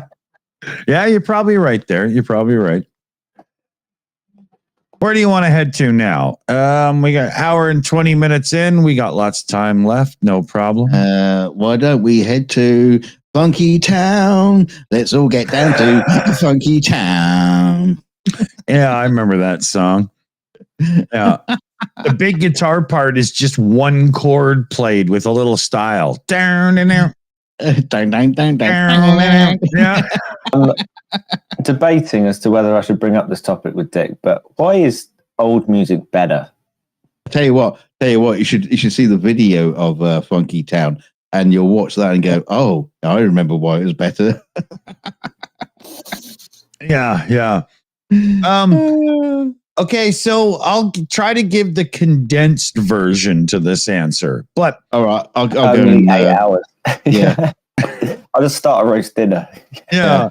It used to be that people would slowly get together as musicians in their town, and then they would grow as a band and get some gigs and stuff, and then filter through a couple other people and finalize on a lineup that they really like, and then they would gain some traction. People would notice them. They would get some more traction, maybe do their first record, do a small tour, learn and grow as a band. And usually by the second or third record, you would have something where you're getting some hits, you're getting some traction, you know. The record label likes it, the band's having a great time, and, you know, you're good. And then it grows from there. But over time, the greed of the record labels has got to a point where to even get yourself a deal, now you just have to be a face and a voice that they like, and they'll bring in songwriters and stuff, and everything sounds quite generic and similar until a few artists like whoever break out enough that they have the power to do what they want and continue to be, you know, a good thing. But to get there, to go from amateur to pro now is literally selling your soul to the devil. I mean, look at Taylor Swift. She had to record her old records because they owned them and whatnot, right? This is how fucking tragic it is. Do you have the devil's phone number so I can sell my soul to the devil? Well, it's not a phone number. You just got to go to the crossroads. Remember? Yeah. What was the name? We don't have crossroads in the UK. They're all roundabouts. Yeah, exactly. Yeah. You got to go to the south for that. I wasn't sure if Dick was aware of this statistic. Actually, I heard this not long ago about UK charts, like the top 40 charts. I assume it's just everywhere in the world there's a top 40 for some reason. I assume that's like Yeah, but which top 40? 3-hour Is it thing. easy listening, modern pop? I mean, yeah, there's a lot of charts, right? Yeah, so the official top 40, right, self-declared official, obviously, have only had so far in this decade in the UK, I think it's something like it's either 3 or 6, not very many bands that have been number one, and one of them was the Beatles. Oh wow! Released their recent single. I thought you were going to say they've only had like 3 number ones this year because they couldn't actually get to that spot. No, it sounds like you're not talking about radio. You're talking about streaming top 40, and as such, if you're talking about like Spotify's top 40 stream songs in the UK, I can see the Beatles on that list. Absolutely. Yeah, I'm definitely going to check that. If you're talking about radio, I would love to have a radio station that could play the Beatles and actually be popular and make money, because around here that's not going to happen. It's funny because what Dave's talking about on the radio, I used to listen to the top 40, religiously every week, when I was younger. And like you say now, he's saying, well, it's the official top 40, or it might not be. I have no fucking clue. I don't even know if they still do a top 40 on the radio anymore. Yeah, I don't, I remember I was always into Casey Kasem's American Top 40 because he would stop talking early enough in the song that I could cassette record it to learn how to play it on guitar, right? And then, Yeah. Get out, Jaggy. Yeah, but there was other DJs that knew the songs well enough that they would talk through the entire intro and only stop just as the singer kicked in. I always hated those guys. Shut up.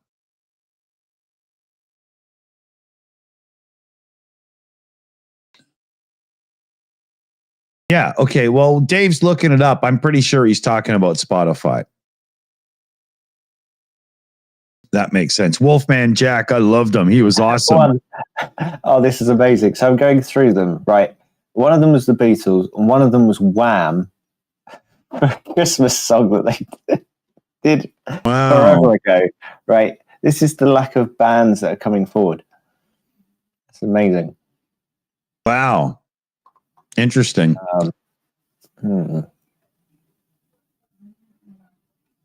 I don't even think Wham would make like the top 40 of songs that are played in your average gay bar in Canada. I don't think they'd make the top 40 of Wham songs. Yeah, the top 40 of any songs with George Michael and Wham comes in at number 40. Yeah. I was never a big fan. No. When he went, he didn't go to the right toilets. That could be true. Yeah, I don't know if it's the same. It must be similar in Canada. How Christmas number one has just become nothing. Like it's. I mean, fair enough. It's not X Factor anymore. Yeah, isn't it always the competition at Christmas number ones to get some kind of shit song back to number one again, or something old, or it was like Rage Against the Machine a few years ago. And in North America, the Christmas song number one list always starts with something that was sung by Mariah Carey with her tits half hanging out. I was going to say, it always comes back to Mariah Carey again, doesn't it? Every single year. Yeah. And the cleavage just gets longer and deeper.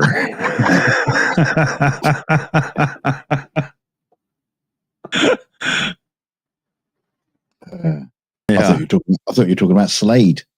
I don't even think she bothers trying to have a music career anymore. She just releases a new Christmas album every couple of years. Just, No, it's the same one. What are you talking about? A new one? Why do a new one when you've already got it? It's just like, she just squeezes herself into that outfit for another video release.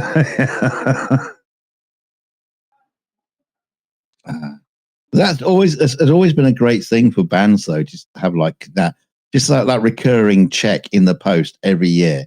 Is like to have that Christmas single, or the New Year song, or whatever. Yeah. Well, I don't have to do anything. I've done my bit now, and just every year a check comes in. Yeah.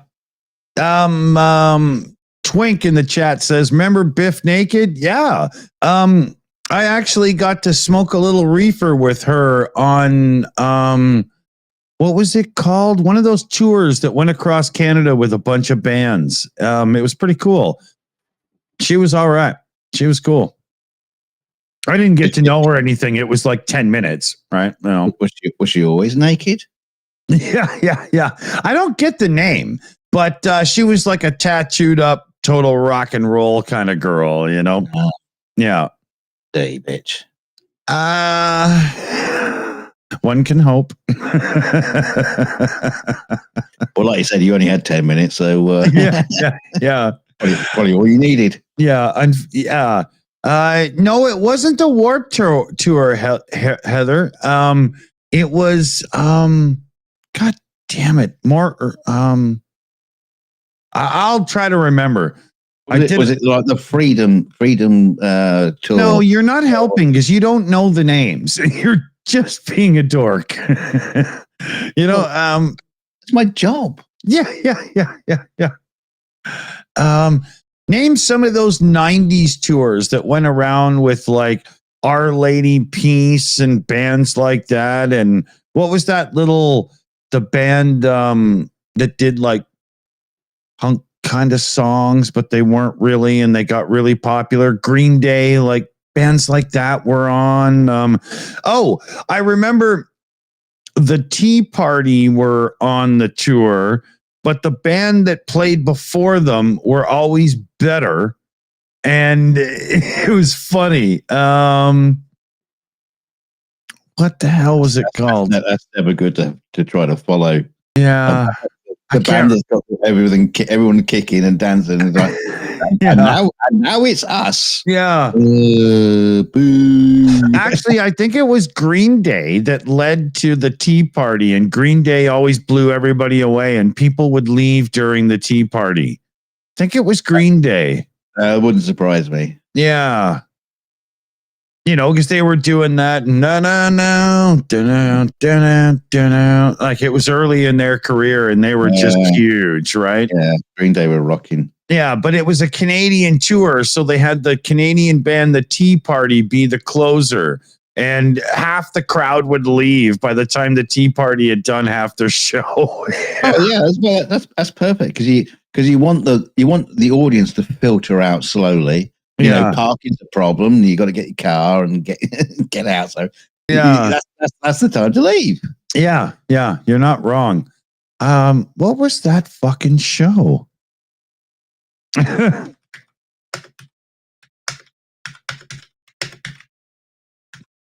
It's got to be what was it called? God damn it. Because not being funny, but would it matter if you remembered it? Yeah, it doesn't really, whatever, It was a tour. Yeah, I can't remember. Fuck. By the time you remember, you won't even remember why you wanted to remember it. That's true. What were you talking about? Yeah, I told the Biff Naked getting high story, and that wasn't even why I brought it up. I can't. I know. It's because it was a tour that you were on. Yeah, I was there. I played. Exactly. You know you were on it because you can't remember it. That's actually really good evidence of the fact, right? Yeah, Spartacus got it. It was Edge Fest. That's what it was called. Thank you. It was called Edge Fest, and it was a fucking blast. Oh, yeah. That's what it was called. Some friends of mine had a booth at each stop where they were selling like drug pipes and stuff. And it was hilarious. It was a great time. Edge Fest. Thank you. Anyway, I was there. It was cool. We know he was there because he can't remember it. Yeah. So as you can tell, I was a part of it. But it was just a party, right? You know? Oh, yeah, it was crazy. What sort of crowds were you playing to? Oh, thousands, right? Yeah. It was really cool. Yeah. I mean, So, I not like was... this show, then.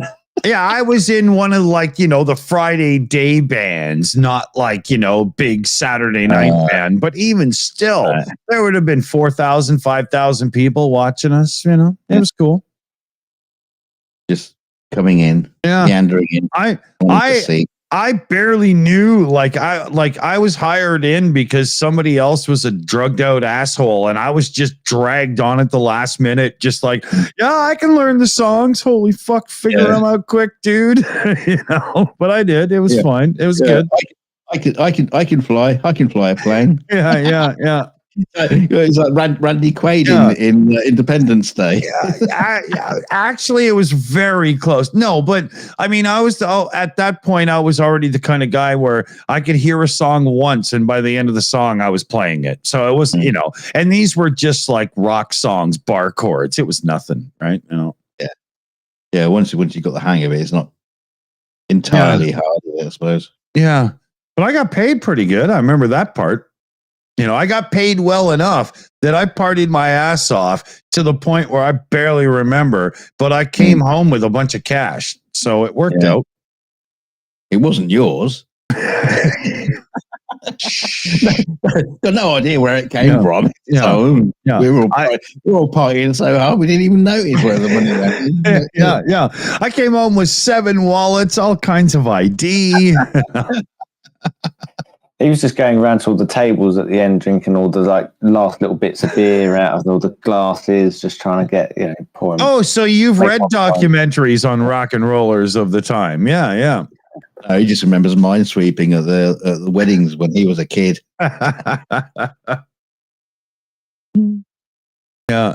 Yeah, you hear stories of, somebody says Randy Rhoads with Ozzy or whatever. You hear stories of the early 80s rockers living on Sunset Strip in old abandoned buildings, and they barely pay rent and stuff. And it's just like squalor. In my early days in Vancouver, if you know the place, we lived right near Pigeon Park on Hastings Street in a loft, and it was our jam space and everything it was totally the same kind of crap. Hang on, you lived in a pigeon loft? No. Yeah, and when I say Pigeon Park, it sounds like, for old people to feed the birds. No, that's where the druggies were. That was where you go to score heroin and stuff. It was a rough part of town. Dogging site. Yeah, it wasn't. But it was the kind of place where we could rent 4 rooms in a building, so everybody had a bedroom and stuff, and we had a rehearsal space, and there was a shower and a bathroom and whatnot. And what do you do that for? Come on, you're rock and rolling. Come on. That's for certain guests that you're not sure are clean. Oh. Got you. Them kind of. Yeah. No, but it was cool, right? And it was affordable. It was all right. It was cool. Hey, we got a cool super chat in the house with UTV and Ham there. $20 super chat for the generator. Somebody else can match. Yeah. There's also, you can match with the direct link as well. We've got a little bit stored in the kitty here, so I can throw that. Oh, poor kitty. Super chat. Yeah. Unstuff the kitty again. Oh. Yeah. Well, every time we kill a cat to use it as a savings account, we can ship it to Springfield afterwards to be recycled. Waste not, want not. Yeah. But so we can divvy that in on the spot instead of having to wait for Google to pay it out. But I can't do a lot of them. So also hit the direct link. We've got a match already. So here we go. Joe Medley matches the $20 on the spot. Need one myself from West Coast Gent Winters, but gotcha. Oh yeah. West Coast can be hard these days. We getting some weird hard stuff coming in. I'm West Coast as well, just a little north. But all right, cool. Thanks, guys. Awesome. And Annette on the Shills account will be dropping the direct link as well. So here, let me get the little image up. This isn't like, some jerk off junker or whatever. That's actually a real unit. If you look, you'll see that it's got a 240 and so on and so forth. And it has the hit at 4,400 it can take, but then it runs at like 36. And what that means is, when a refrigerator or an air conditioner kicks in, it really hits the electric thing hard just for a second. And then it comes down to normal. And this can take it, right? It's the kind of one you really want. And amazingly, it's just USB powered. Or you just need to plug into a USB port and away you go. Yeah, because that's a thing. Yeah. Dunk and I have perfected perpetual motion, but we're releasing it on the market slowly. So we're going to start fitting USB outlets to trees. You just got to plug into a tree. Direct into the ground. It's what Tesla would have wanted. Indeed. We should all be tapping trees for our. Wait. Yeah. Yeah. Wait a minute. I don't think I want to go there. Yeah. Not back to tapping trees again. Yeah. As a Canadian, tapping means to get syrup from. But I know that, universally on a global level, that might not be the case. So yeah, either way, we still end up with syrup. Yeah. Oh, it's being spread thick tonight, isn't it? Oh, let the innuendo flow. That's true. So let's see here. Let's go through racial and religious and whatnot segregations and make sure we've made fun of everybody equally. Who haven't we picked on yet? Do the checkbox, Yeah, exactly. What we need is a Shills reverse bingo card. Yeah, that's what we need is a bingo card. And it has like, certain groups of people on it. And everybody checks them off during the show when we piss them off. Right? Have we had to go with the Nazis yet? I don't think we have yet, have we? Not tonight. Is there anybody in Argentina watching? Heil Argentina! You weren't even a part of the Falklands in Canada. That's our battle. What are you on about? I'm old enough to remember, man. I was born in 70. I know that shit.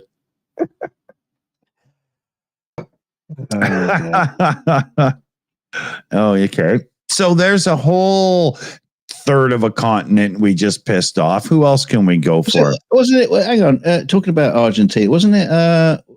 Wasn't Argentina the football team? Was it Pele, hand of God, and all that shit that you cheated at football? Maradona. Oh, Maradona. Yeah, there you go. Yeah, there you go. Like a virgin? She played soccer?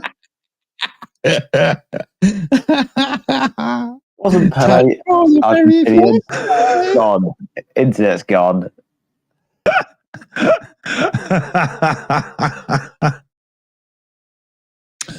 Oh, yeah. You see, this is the one place that you can come to get factual information. Sorry, what? I didn't get the memo on that one. Yeah. Okay. No, we had to bring facts to the bloody. Jesus Christ! I thought it was just. I thought first on my list was gibberish. And anything above that was at a higher pay grade. Yeah. So we got to talk to Helen at HR about this because yeah, I'm just not sure I'm fitting the bill here. We got to fix the AI people. Dunk is misfunctioning. We need. No, I'm not. No, I'm not misfunctioning. I'm functioning perfectly fine. This is as good as it gets. No, wait, you're glitching out. You're glitching out. You're glitching out.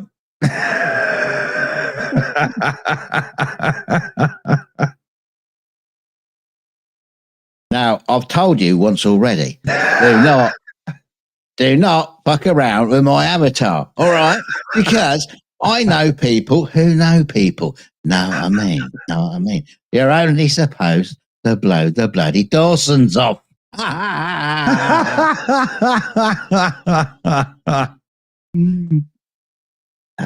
Was he here again? That's funny. Yeah, I can't say the name or my son will come down. Beetlejuice.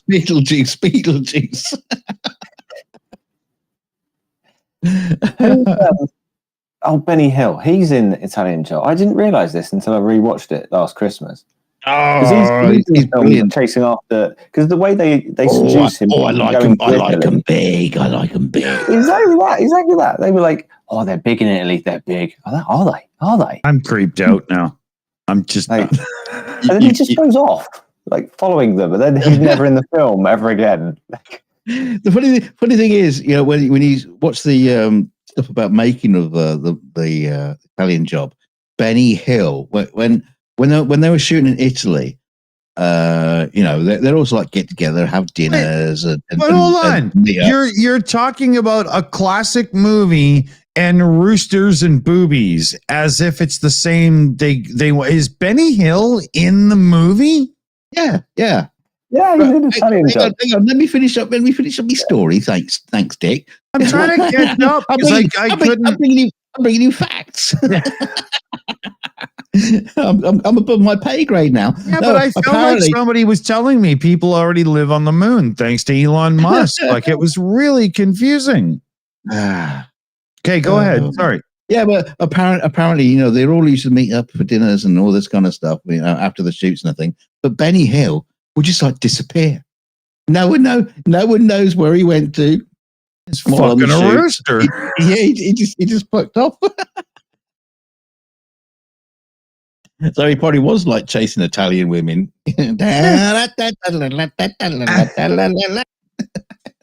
Totally. You know, swinging a baguette with a rooster behind him or something, you know, like. I think I said it last time we were on we said it on the after show last Friday. You gotta get Italian Job on the Dick Flex. Gotta. Yeah. Not the new one, not the Mark Wahlberg one, the Michael Caine one. God forbid. No. I never watched it. No. I assume it's just shit. It is. It's terrible. Yeah. I think in the Mark Wahlberg one, a couple of the Transformers make cameo appearances. Like, yeah, not gonna do it. Yeah, he was on. He was on Top Gear as a guest when that movie came out, and he was like, "Yeah, I'm really nervous coming over to talk to you guys because in America, I mean, nobody cares. You can do whatever you want to the movies. Nobody gives a shit. But over here, like, this is a really important movie, and we were like really nervous that we got it right. Yeah, it completely bombed in America because they marketed it completely wrong, and they had like some weird poster with a Michael Caine type person. Shut up, Dixie! And Michael Caine sitting on a chair with a machine gun, and some like half naked woman sat in front of him. It did nothing to sell the film whatsoever. Weird, and and it just didn't work. That's screwed up. Yeah. But over here, it's like a fucking institution. And the funny thing is, they got the song at the end. If anybody knows it, it's like, we are the Self-Preservation Society. It's like a real cockney song written by Quincy Jones. What? Yeah, Quincy Jones wrote this song. Like from Thriller? Yeah, he wrote the music and he wrote the song, and he started to come up with all this cockney gibberish and string it together into a song. It's like he wrote it. He said, "I don't know what I'm fucking saying. I don't know what I'm writing about, really." But he came up with this iconic song that people will sing at football matches and whatever. It's just like, it's incredible. Brilliant. You know the YouTube channel Tecmo, and I mention him quite a bit, right? Love that channel. He once played for a demonstration purpose because it wouldn't get caught on YouTube, a cassette of A Cockney Christmas, and it was awful. It was so bad. Was it Chaz and Dave? I'm not sure. It could have been. Yeah, Chaz and Dave would have been famous for that kind of thing. Yeah, and people just had a blast in the comments. That was the most ridiculous thing, Oh, yeah, it was funny. About beer on your sideboard. And Dave. I think that's right, dude. I actually believe it was them. Yeah. Roll out the barrel, have a banana, bring out the barrel of punch. Your bum. Roll out the barrel. Oh God. It's so shit. Yeah, okay, it was like that. It was really, yeah. Thing is, people love this idea of like a Cockney knees up in the pub where just the guy gets on the piano and everyone's like pissed and they also start singing like wartime. They're probably all just singing different songs. I don't know. They've all got a tear in their eye, remembering the Blitz. Yeah. They're all in A minor, so it doesn't matter. It just fits, right?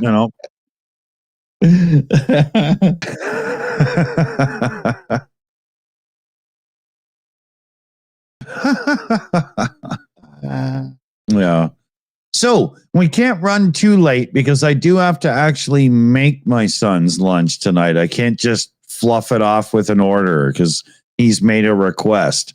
I have tried to double ask because I would rather order and just fuck around for a bit more, but I'm not sure I can get away with it, right? Oh, father, dear father, tonight I'd like roast duck breasts, braised in a pan with dauphinoise potatoes and asparagus. But it's mac and cheese, right? No, it's not. Now that it's getting more close to crunch time, he's going to want to do his own thing because it's Sunday, and the rule is he can do what he wants to do. And I'm sure he's going to want to just watch another movie and, whatever is going to be fine. So I'm going to check in 5 minutes here and we'll see. Yeah, we got to go. We got to go. That's how it is. I'm hoping to have 30 minutes still. But if I have to do all the prep of what he wants me to do, I don't have 30 minutes. So we'll see in a minute here. I don't mind doing it, as Dunk knows very well. I'm more than happy to, go the extra mile. I don't do craft dinner. We do baked mac and cheese. In the morning, instead of sugar cereals, we do homemade waffles and sausages and stuff. I know Dave was talking about it earlier, but tonight I cooked a roast chicken dinner and everything with homemade gravy and nice puddings and everything. I was knackered. Yeah. I got the Bisto ordered the other week. As well. I haven't had that for months and months. I think you know what? Here's a topic of conversation that will last all of 2 seconds. I've got a chip on my shoulder about people saying that our food's a bit shit. Actually, I think being away from the UK for a while, I'm like, actually, our food's pretty good. I just mean your food. Yeah, mate. That's probably what I wrote about. I heard I heard somebody making the point about how I love meaty, gravy, potatoey sort of all like a lot of the home meals that are like the standards in the UK are very much up my alley. I would have done well there for sure. Cottage pie, that sort of thing. There was, I mean, the thing is, people take the British recipes and pontify them. Oh, I hate that. And it's now French cuisine, but it's still fucking mince and tatties. Yeah, but now you only get 4 bites of it, and it's like $38, right? Yeah, no, there's nothing wrong with good old British grab. Yeah. See, one thing we definitely did very well is portable food, right? Crisps, pasties, sandwiches. That was all us, right? Hang on, Chris wasn't a British invention. Wow, it's ours now. It's good enough. Right? You can't do that. It's close enough. It's Irish. Monster Munch. We invented Monster Munch. Pickled crisps. Yeah, pickled onion into a hand. Yeah. The pickled onion ones are always the ones that get left at the bottom of the bag because nobody wants those. They want the beef ones. I used to have them all the time as a kid. Yeah. You start with pickled, it's never going to end well. I'm sorry. That's just how it works.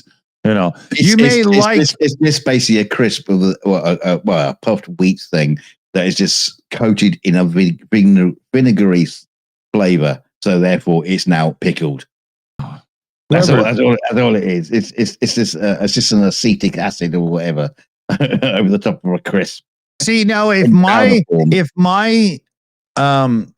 somebody in my family had invented that, I wouldn't admit it. Even if I could get payouts because they died, I just wouldn't. And so over to our sponsor tonight. Monster Munch, pickled onion crisps. Get them in the store right now.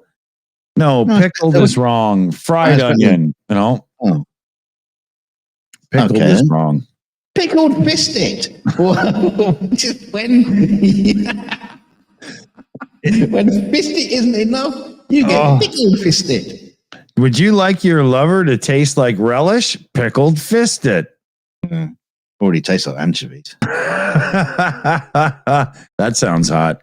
It's a jalapeno. I don't think alongside it. I don't like. Let's get everybody to check the donation links again for Shayna and the generator. That's what it is. I'm so used to all these YouTube channels trying to get me to buy these backup power battery bank things and whatnot. I couldn't remember the word generator anymore. Jesus Christ. Yeah. It's crazy. I mean, I pay for YouTube Premium because I don't want my son going through all the ads. But even still, with the sponsor segments and stuff, it's out of hand.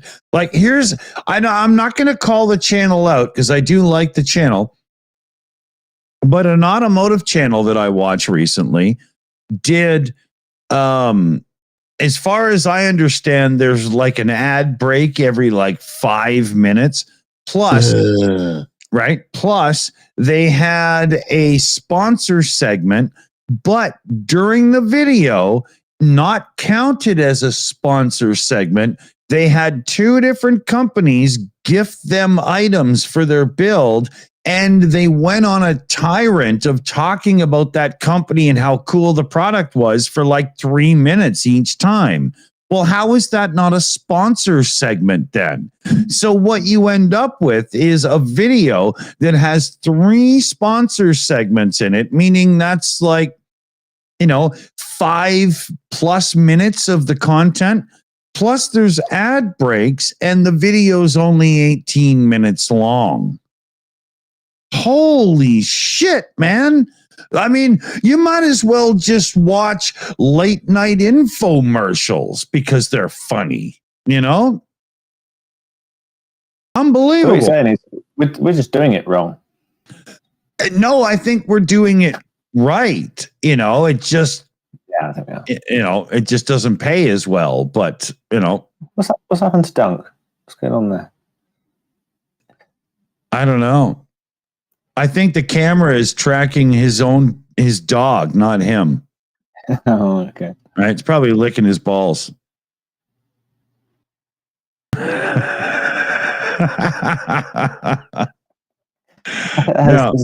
Just don't got around to animating that yet. No. We still. And I don't know if you guys notice it, but it's driving me crazy. YouTube is now seriously on a bender for recommending members only videos. Why would you do that? I can't watch them. Right? I'm not seeing that. That's very odd. Oh, Okay. my recommended feed, literally 1 out of 10 videos is now a members only video, and they don't show them to channels I'm a member of. They show me to channels that I watch some from, and it's literally throwing it in my face. You're not a member, so you can't watch this. So every time that happens, I just go, not interested. Tell us why. I don't like the video. Right? I don't want that. It's a waste of everyone's time. What are you doing? I'll decide. Don't try to sell me. Sorry, go ahead. No, it's fine. I get pissed off as well with the recurring adverts where I eventually just get annoyed and I just click on it and I'm like, I just don't want to see this advert anymore. And then I see it again. Yeah. So what was the point? Was there just 2 separate adverts that they're just paying for? That like they've paid for 20 adverts that are just identical and I have to block each one, or like? Yeah. No, I think it's because they're pretty sure you really do need those men in continence pants.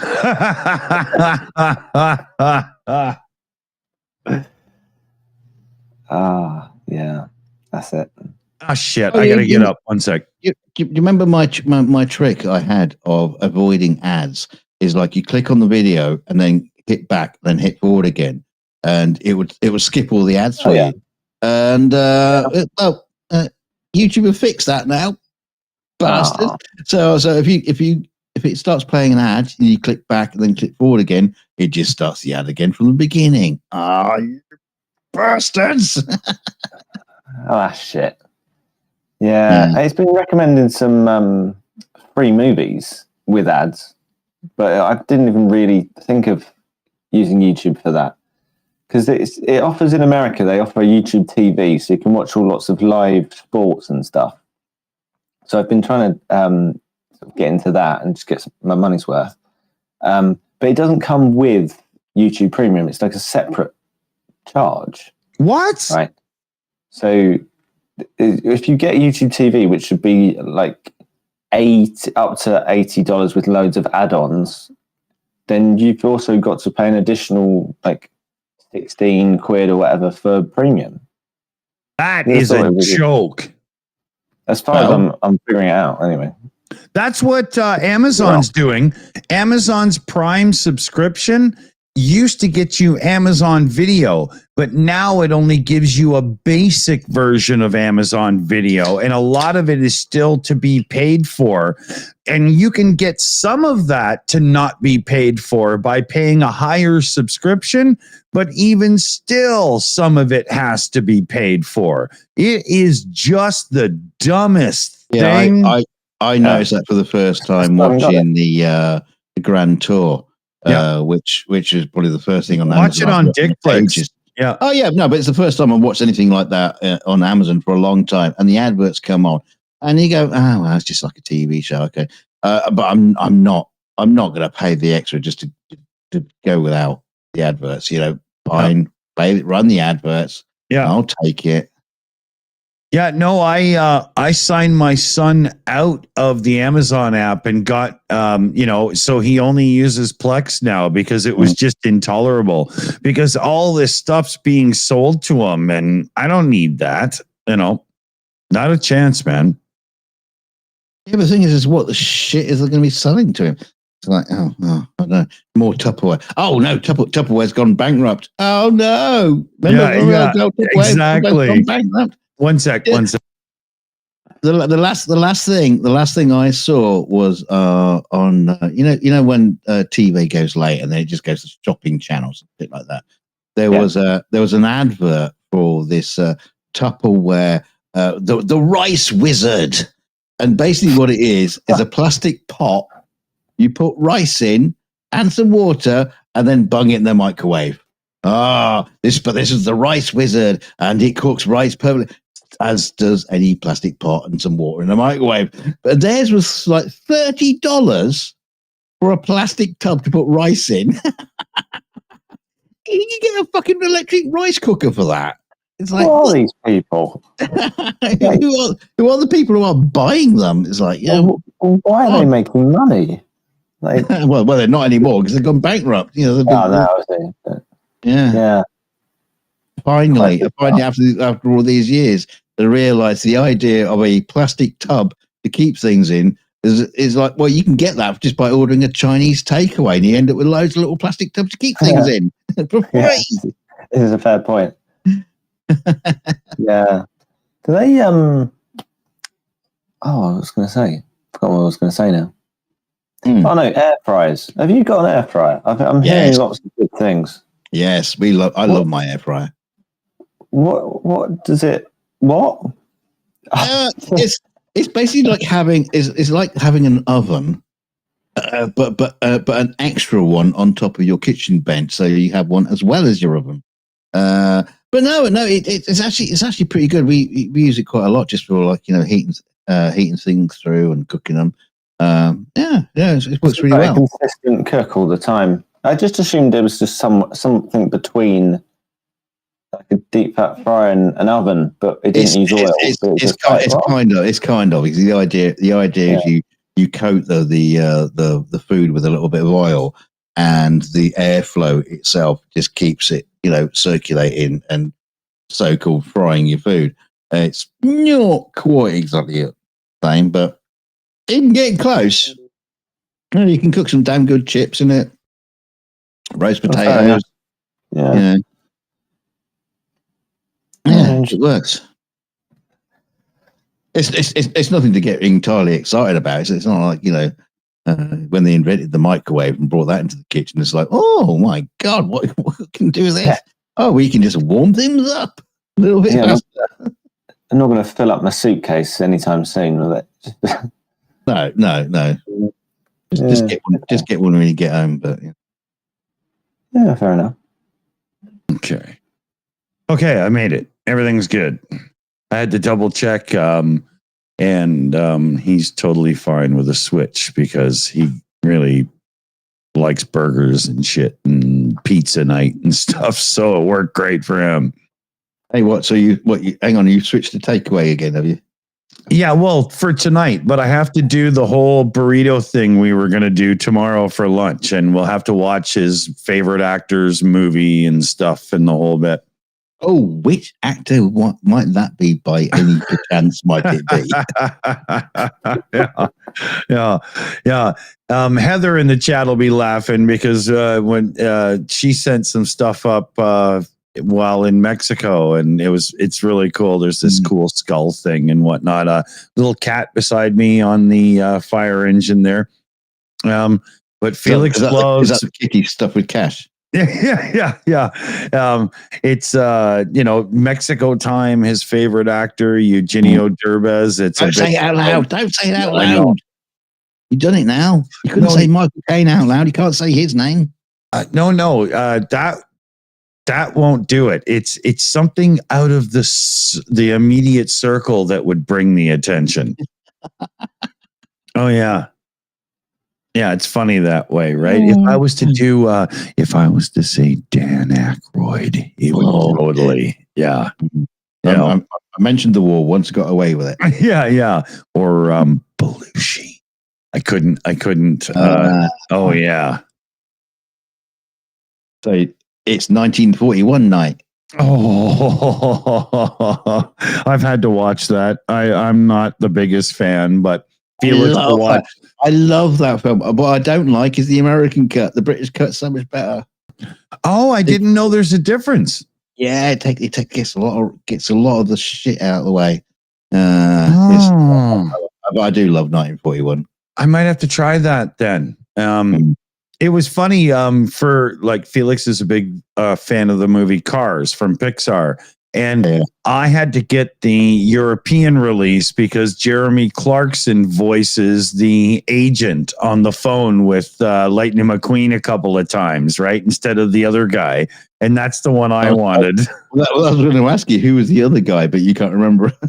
Felix would tell you because Felix likes the North American guy as the actor better. Like Jeremy Clarkson, no, that's Top Gear. Like, yeah.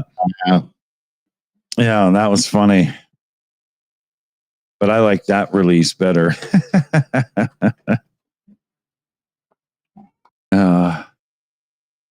Yeah, it's kind of frustrating to have these different kind of releases. I mean, the thing is, I mean, on the 1941 thing, they sort of like call it the director's cut or something. And sometimes the director's cut. I prefer the original. Yeah. There is that thing where you get, especially for something older, you have nostalgia for the one Yeah, the original. Place, yeah. Like Close Encounters of the Third Kind, where they cut bits out, put extra bits in, and they had the bit at the end, where it was the spaceship and so didn't need it. Yeah. Didn't need it. And it didn't answer anything. It didn't do anything. Yeah. Or, in the Star Wars universe, when he started doing all that crap, it's like, just let them be, dude. Come on. Yeah. But the strange thing, it's the same as Star Trek as well. The TV series, like in Star Wars, when George replaced like the X-Wings leaving Yavin, and he's replaced them all with like CG versions of them.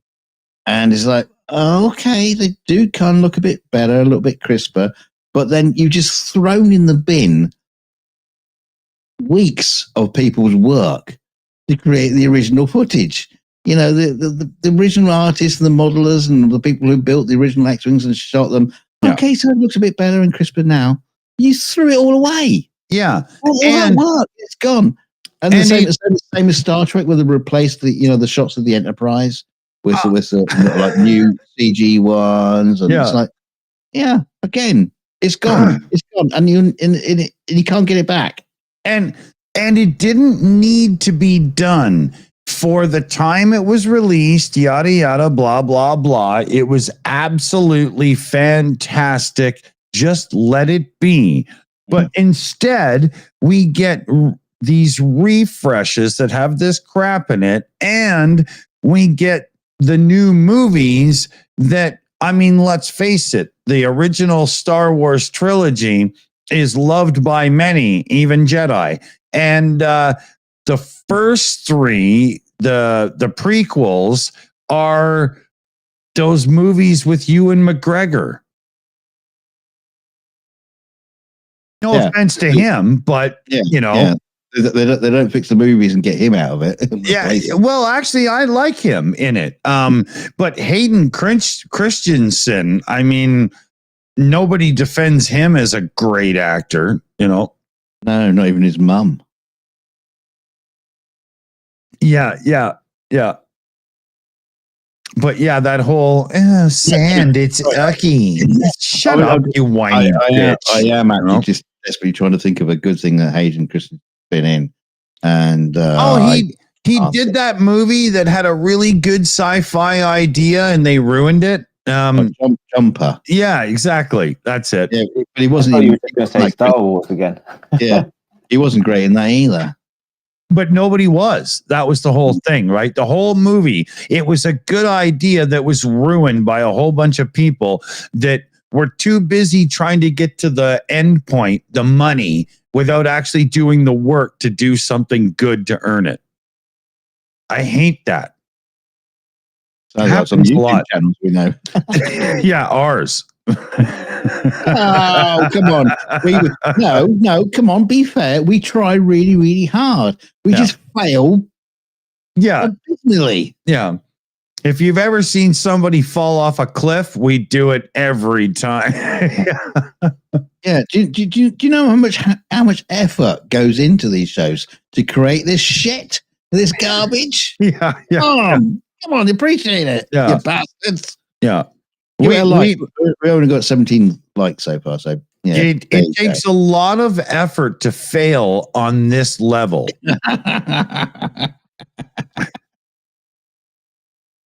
And yet still be entertaining at the same time. Yeah, that's true.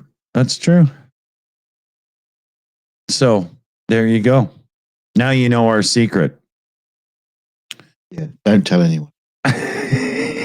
Yeah.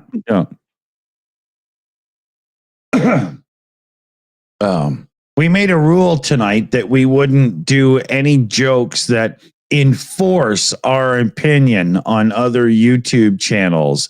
That it's funny. That's the same channel went through my mind. I haven't even seen this. Don't give me any ideas. Don't give me ideas. Oh yeah, enforcer. Yeah. I think they've done well without our help. They don't need our help anymore. Done well, and having a clean conscience when you go to bed and everything don't always go together in the world. Oh, I can't say I finish these shows and go away with a clean conscience. I think, oh my God, did I get away with saying that? No, usually your conscience is also hammered. You guys probably end up in a fight. No, my conscience starts drinking early because I'm fucking giving up with you, mate. Yeah. Not even worth crying. It's your conscience that enables your arm to go for the first drink, actually, right? You know when you got the angel and the devil on your shoulder. Yeah. The angel's falling asleep drunk and the devil's kicking him saying, wake up, I was going to say, the devil's stabbing him going, no, wet your whistle, mate. You're fine. I love you. Yeah. You're my best friend. No, mate, go for the strong stuff. Shut up. Fuck.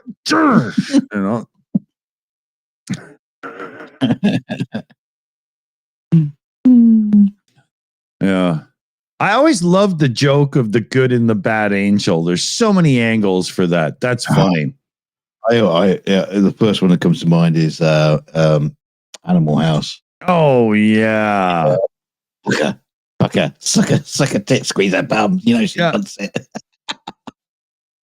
Yeah.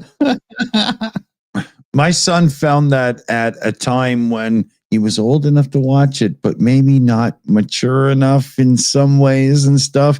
But he loves that actor that I'm not going to name right now. And Bon Jalushi. Yeah. And, but, it's easy to deal with if you know how. Not easy, but it's doable. Let's put it that way. What about the scene when Bon Jalushi is outside the window at the ladder and you got the girl like just strips off and she's standing in front of the window, jumbling, she's staring in, and she's rubbing her nipples. When he picks movies, he doesn't usually pick this one. We've watched it together a couple times, and I know the movie well.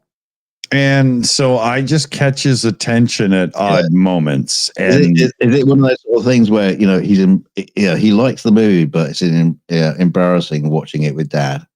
No, he because what I do is catch his attention and get his little repetitive scripting nature to kick in at that moment, and then he'll focus on me for a few seconds, and I'm peripheral vision watching, and When he was a little bit younger, he would catch on to movies that were a bit too old in certain scenes for him. So I would download them through the torrents and just throw them in the editor and cut a few things out and fucking put it on the server, right?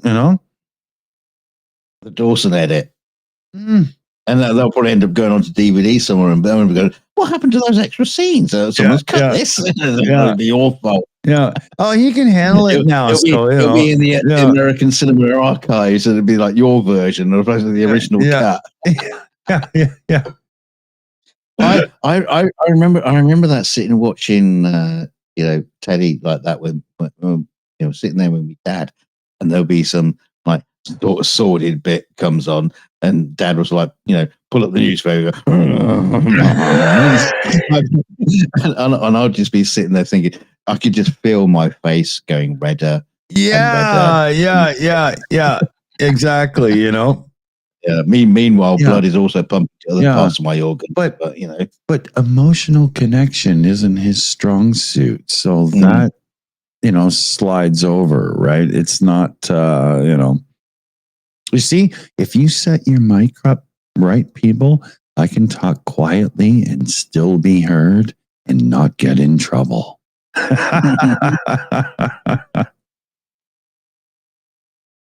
But it's true. we got a great message from Cypher. Oh, yeah. Holy crap, I've been paying for 6 months. I need to find Jesus or something. Well, don't worry. Jesus is coming on next PubChat. We've been sending out messages and emails. He's coming on next week. Yeah. It is true. We can confirm it. And even Kermit is happy.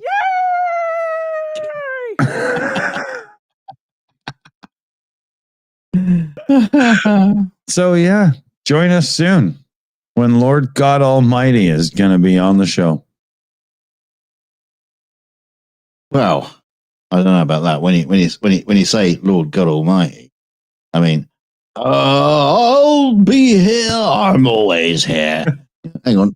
I'm not worthy. I'm always here. I'm always watching those shows, making sure they don't get up to sordid, dirty nonsense. Sometimes, it just happens behind my back. It's not my fault. It's a technicality. And yes, my son. We're not worthy. My son will be appearing on PubChat. # Jesus Christ. Go sub. He's on YouTube. Yeah, public access version, but Oh,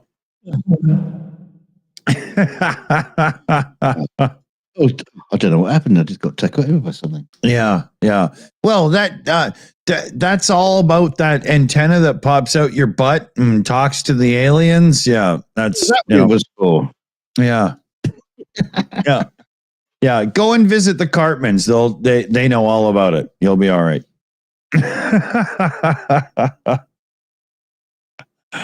That was one of the better Monty Python moments in Holy Grail.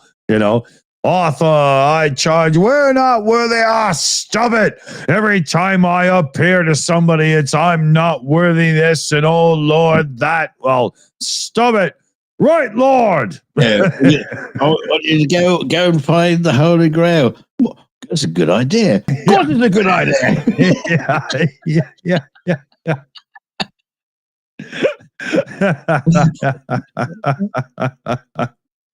Yeah, that's funny. What's his name in the animations? Is that Terry Gilliam? Yeah. He went on to be one hell of a director and so on, right? Wow, man. No, I wouldn't actually say that. I would disagree. He was one hell of a director. He directed films. But his films are a bit hit and miss. Oh, to be honest, I find that when I know he's the director, I'm probably not going to enjoy it because it's not going to be my kind of movie. But there are people that, just put him on that cult pedestal, right? So I give him credit, I will give him credit for this film. We brought it up earlier when we were talking about Robin Williams. I will say Fisher King is that one of his? Yeah, the Fisher King. Yeah. Robin Williams and the dude, the Great Lebowski. Yeah. Is that his too? Yeah. No, not the Great. No, it's the guy who was in it. Just Daniels. Which Daniels was it? Tron. Yeah, Tron Daniels. Tron. The Fisher King. I love that movie. Tron Daniels. That's funny. Jeffrey. Jeffrey Daniels. Jiffy Mark Daniels. That's it. Jeffrey Tron Daniels. We'll just call him Johnny 5 for short. Although a Jeffy Tron sounds like some kind of weird 80s contraption It sounds like it sounds like a small pocket TV that had to be returned to Sinclair for warranty repair. It just sounds like the kind of device. Oh, I wish I had that one back in the day in the 80s. Yeah. That'd be worth a fortune now. Jeffy Tron. Yeah, Tecmone would probably give you a good few quid for it.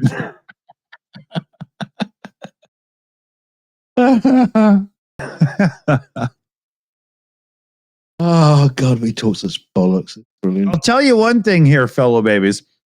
If you want to be a podcaster proper, you've got to be able to talk the lingo of your guests. So like when he's talking about something UK style, I have to say quid instead of bucks or something, right?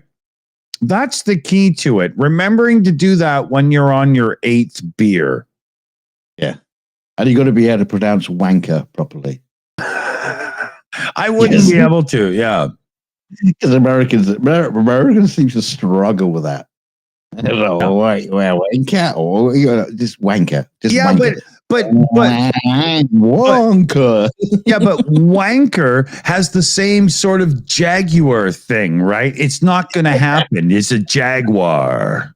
No, it's not. Wankwar. Yeah, there's no W in jaguar. The other one is bollocks. Yeah, the other one is. Most Americans don't know what it means. No, but a lot of Americans can't even just say the word bollocks. Not just like bollocks. Yeah, bollocks. You remember that? I don't know if you remember bollocks. There's a scene in Tues bollocks with Steve Martin, and he's talking to like a speech educator, and they're trying to get him to say hamburger, a hamburger, hamburger. Yeah. He just can't say it. It's like that. I've been in a situation where I've just sat opposite an American and say bollocks. Bollocks. No, bollocks. Bollocks. No, bollocks. Just say bollocks. Yeah. Say hammock. Say hammock, but bollock. Hammock. What? It's hysterical. Twat is another one. I don't know. That doesn't even make sense. Yeah. Twat. It's got an A in it. What? There was somebody who was explaining to me it's probably because it's pronounced SWAT team. So they think it's twat. No, twat, the way that word is said, is meant to incur humidity. Moisture trap.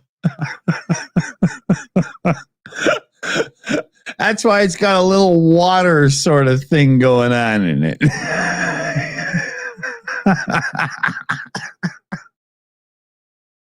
They just don't seem to be able to say the hard A. It's sometimes you don't want to. It's been a while since I had a hard A. I'm an old man. Come on, give me a break. Yeah. It is over 900 years old. A hard A is a Canadian with an erection, eh? No, that's funny.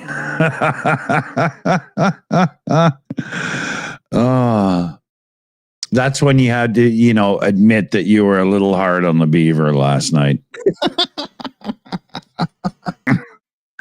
I often wondered if and by beaver you mean twat. Splat. I'm not an actual beaver. Oh God. Yeah. So if anybody's still subscribed to the channel, Dear God. I can just imagine those that were watching with their children in the living room on a smart TV or something. You know, what the hell are they saying right now to make sense of this? They've just come back from church. Yeah. And they go, hey, look, the Shills are alive. Let's put them on. Yeah. No, it's just a type of sliced cheese. It's okay, you know.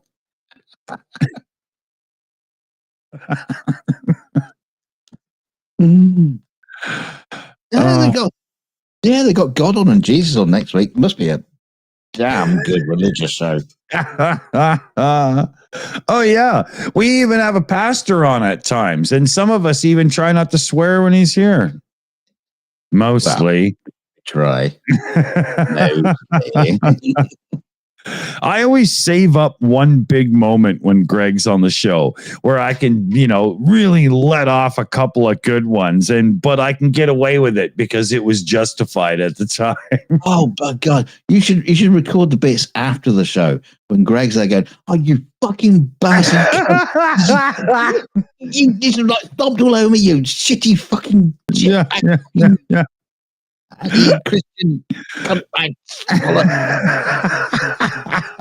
This Greg just goes off on him like Satan. Could it be?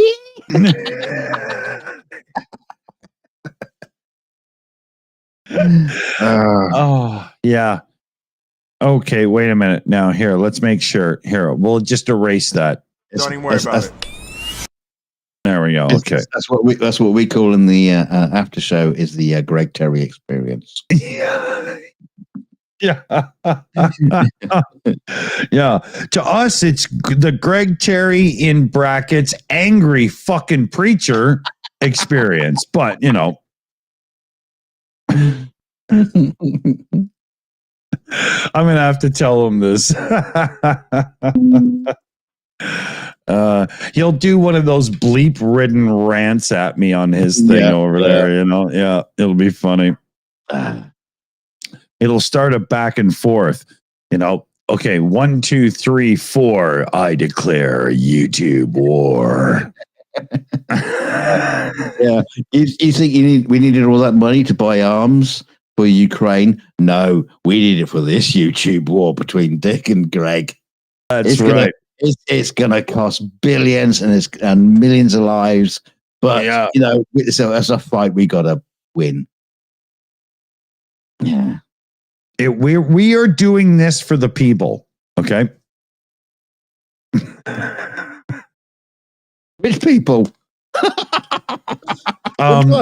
ones in Argentina that had to shelter those Nazi deserters for so long. Yeah.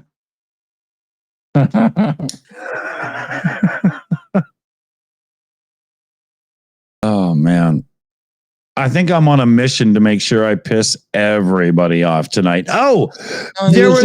You see, you misunderstand. I gotta tell people are not deserters. We are just holidaying in the Argentina. I got a good joke. There's a church right at the corner where I turn to go to the beer store that's right beside me, but I have to go up the road and down the road to get there. And they always have funny things on their little Dawson, don't turn to the beer store. Yeah. But the one they have this week was really funny. It's don't give up. Moses himself was a basket case. I thought that was awesome, man. I really like these guys. They're pretty fun. Yeah. Do you know? I thought about it earlier when you said rules are there to be broken. But do you think that was on the bottom of the tablets? That's why he dropped the third one. Didn't you see Mel Brooks's movie? No.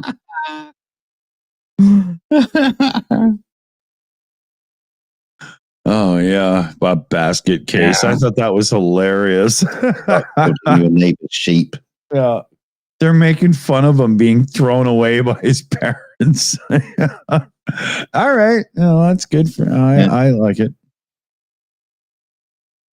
Oh dear. Yeah, dude came down from the hill, and he said, "I give you these 15," and he dropped one, and he's like, "Oh, fuck, 10 commandments." Right? I remember that. Yeah, wasn't that Charlton Heston? Yeah, it was. Yeah. Gun-loving son of a bitch. Oh, yeah. Yeah. Thou shalt He's not got- kill. Thou shalt not kill, but buy guns. Buy guns. And he's got issues with the ape community, but that's another story, you know. Yeah. You know. Yeah, I need he said something terrible then, but I won't. That's a first. Even too terrible for my filter. Oh, your filter. What? Did your wife finally change it? Fuck.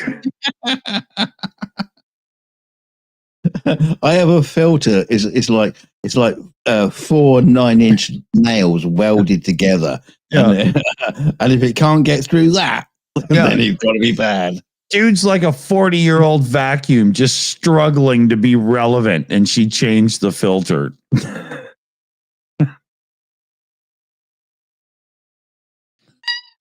And the dog peeps through. Is the back. That's funny. I'm gonna fucking give her her own fucking you. Your dog sounds like a squeaky toy for a bigger dog to chew on. Well, to be honest with you, that's not far off the truth.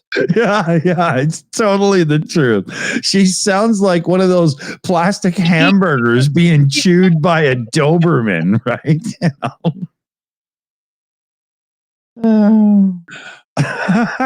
That's funny. Hey Dixie, you're on a YouTube channel. We get more subs than us. Yeah. Well, it would depend on the imagery you put with that squeak.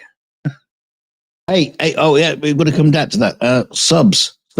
We need 300 subs. Yeah, we have a whole bunch of people getting together, and we need Subway to feed them. Oh, you mean for the channel? Yeah, okay. Yeah, moron. Yeah, never mind sandwiches. Never mind. Yeah. Well, you might need one, but you know, that'll be fine. Yeah, we can't do everything for you. Make your own. Yeah, he needs sandwiches. he needs something stuck in him. Don't say it like that. You choose the whole and the delivery system. Oh, okay. Hold on a minute there. We're plumbing new depths tonight here, people. Wow, that's what she said. A, you can never go too far. B, if I'm gonna get busted, it is not gonna be by a guy like that. Okay. Man of my words. Yeah. Judgment has been passed. So there you go.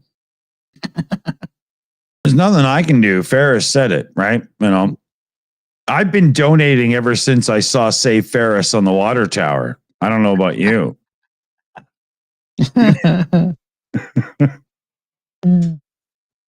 I hear you've been feeling sick. Yeah. I once sent that girl. I got to learn that to quote it properly. I sent that same nurse to my buddy for his birthday, but he's gay, so it didn't really work out very well. Yeah. Didn't cure him. No, he seemed really annoyed with me. I like girls now.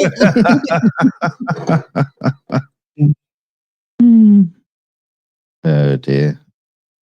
Oh, for God's sakes, I tried to have a sip of my beer, but it's empty. Oh. Yeah. That sucks. Bum, ba, bum, bum.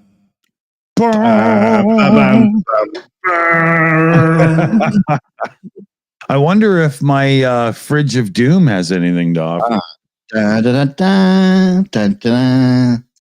Da, da, da, da, da, da, da. You have chosen wisely.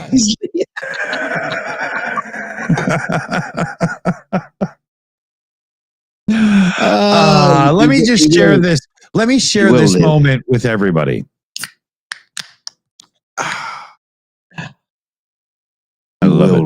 You will live. Yeah. I will live to fight another. Oh, okay, speaking of like speechy moments and stuff, I always wanted to say this.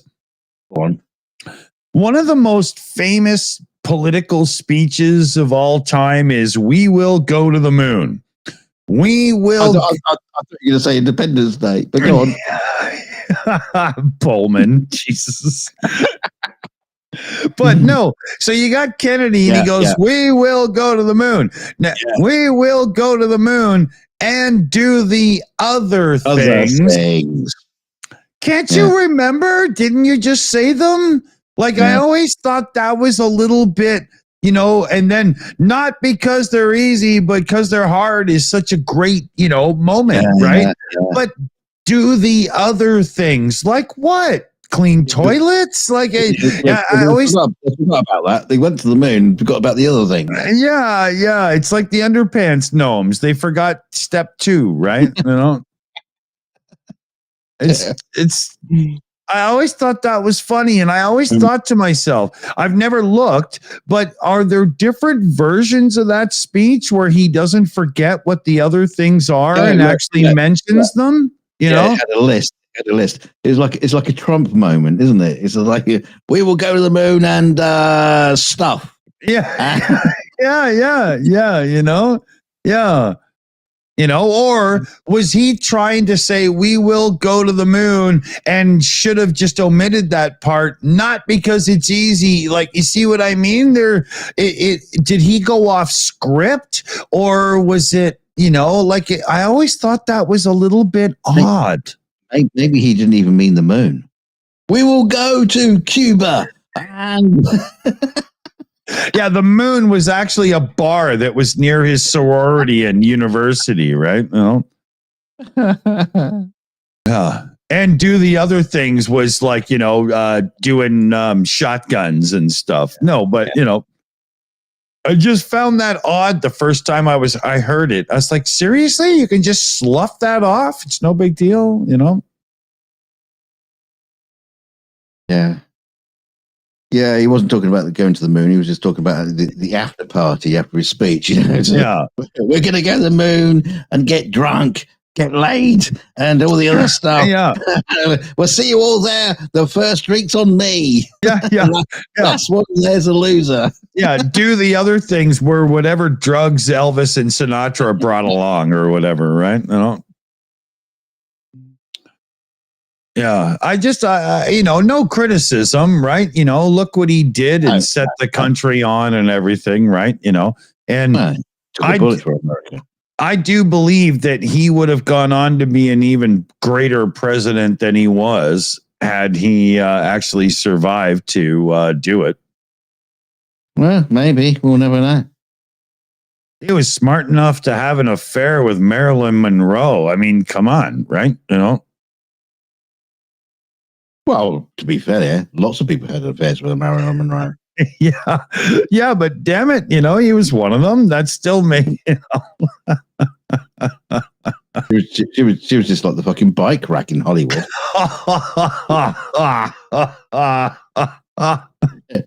Everyone parked in that cushion. Yeah. What was the slogan for Chevron back in the day? The town pump.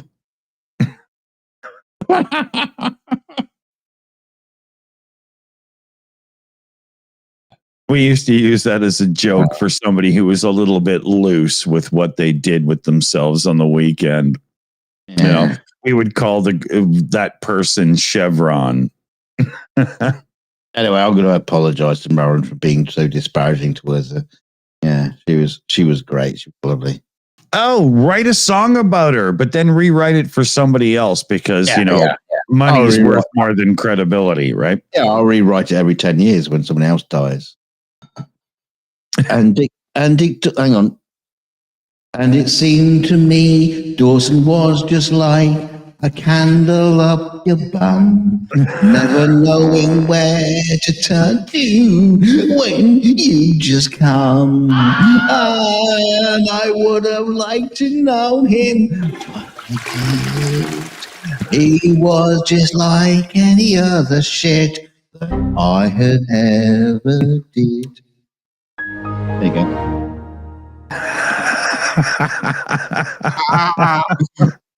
Well, that's a short.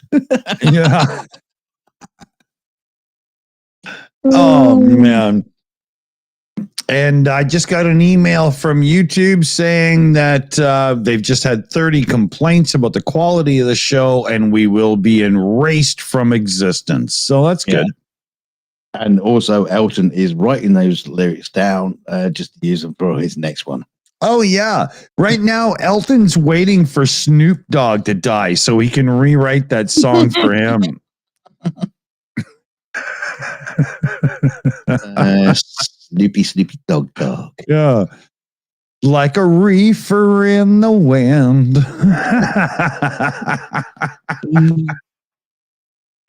Oh, that's funny. But yeah, I mean, you know, he did it. I'm sorry. No offense to Elton, actually some. But you rewrote a song for one person for another person. Like, seriously, dude? Why didn't you just write a new song? I know. Like, I know that is almost. Why didn't you just write a new song, dude? What are you doing? It was so classless. It wasn't funny. It is almost disrespectful. Almost. Okay. That's like saying American baseball is almost like cricket. It is, isn't it?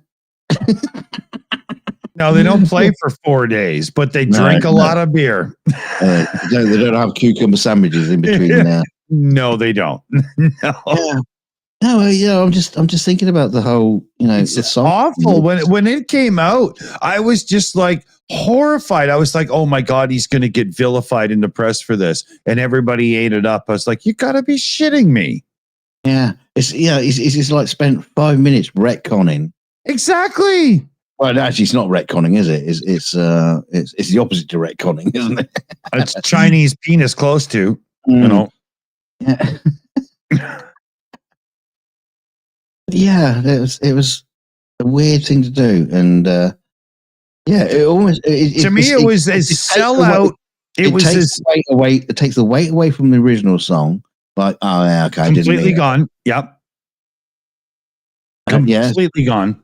Like you say, it was it was a charity song, I suppose. So it doesn't matter. It's still a sellout. He just took something that was somebody else's and repositioned it. I mean. Well, that's as crazy as putting like Melissa McCarthy in the lead of a Ghostbuster movie. Well, I think what about if Weird Al Yankovic did the Diana version of the song? That would have been better. That would have been better, actually. It'd change more of the words, I think. Yeah. And you'd have to rewrite one of the instruments for accordion. But,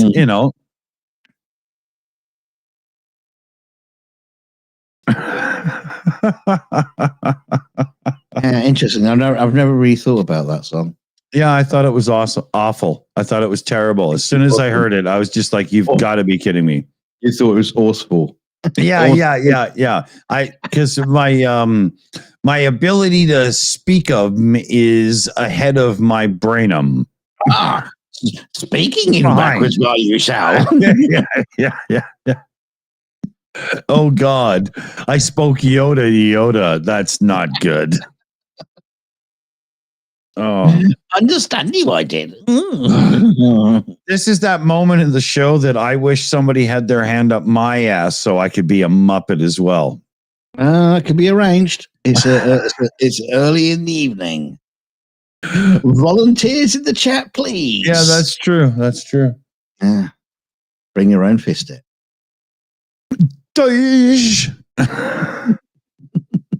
Hello.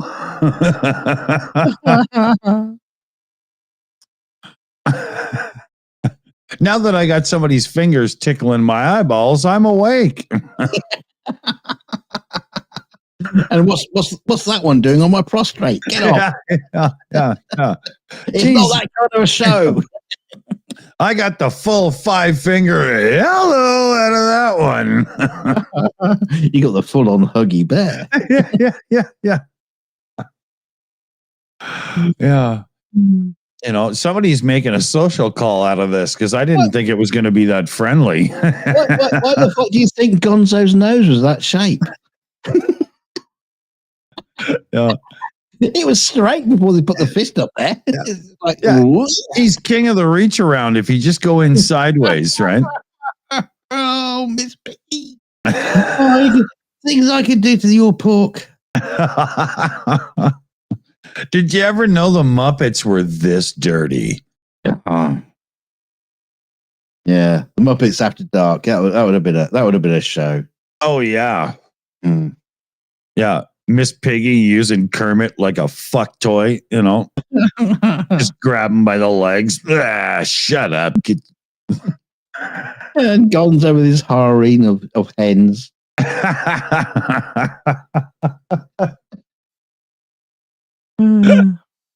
Oh man, they'd probably use poor old Fozzie Bear to clean it up. Nah, he's absorbent. Fuck. Oh yeah, but Fozzie Bear would just have this huge fucking line of cocaine dust underneath his nose. Yeah. He's a struggling comic. That's that's the sort of thing that happens to him. Yeah. He's the one crawling the carpet, yelling at the guy with the vacuum. Don't you dare!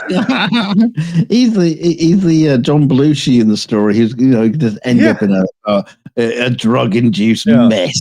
Yeah, unfortunately, yeah. When they do the cuts to the personal stories, that's when Kermit says, "Well, unfortunately, the first Fozzie Bear died in the first 18 months. You know, we had to replace him."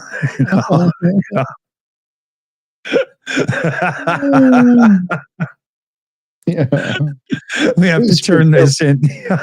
Replaced with slightly hairy beaver. Yeah. It turned out we met a bullfrog that lived in Belushi's backyard, so we put him in the costume, you know.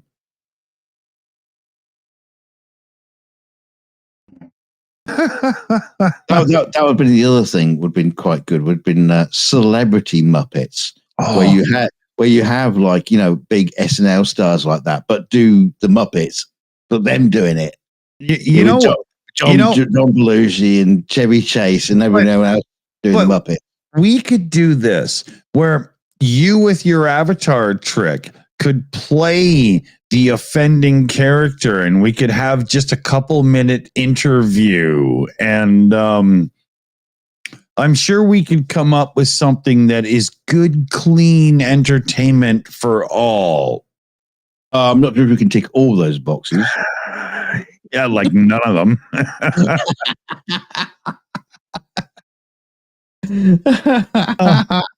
Yeah, you're grasping at beyond our means. Yeah, I've always wanted to ask Sharon Stone if, when the air pressure change effect happened when she crossed her legs in that movie, didn't she realize she wasn't wearing any panties right there? Well, they had to cut out the little farty noise she made. Oh God! Luckily, they didn't have a mic aimed at that area. No. Lucky that it had a faulty connection and wasn't recorded.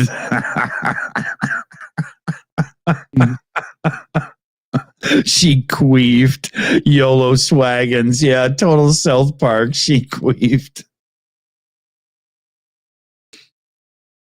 But I wouldn't doubt that there were some blinds on the wall that just kind of moved a bit.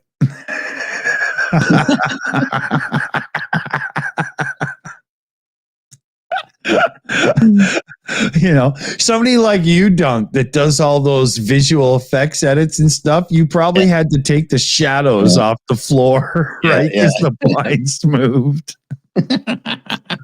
Yeah, we got a lot of wobbling action on the set there. Could you freeze that motion? Yeah. Yeah, and could somebody please erase the erection on Michael Douglas? It's really getting in the way of the shot.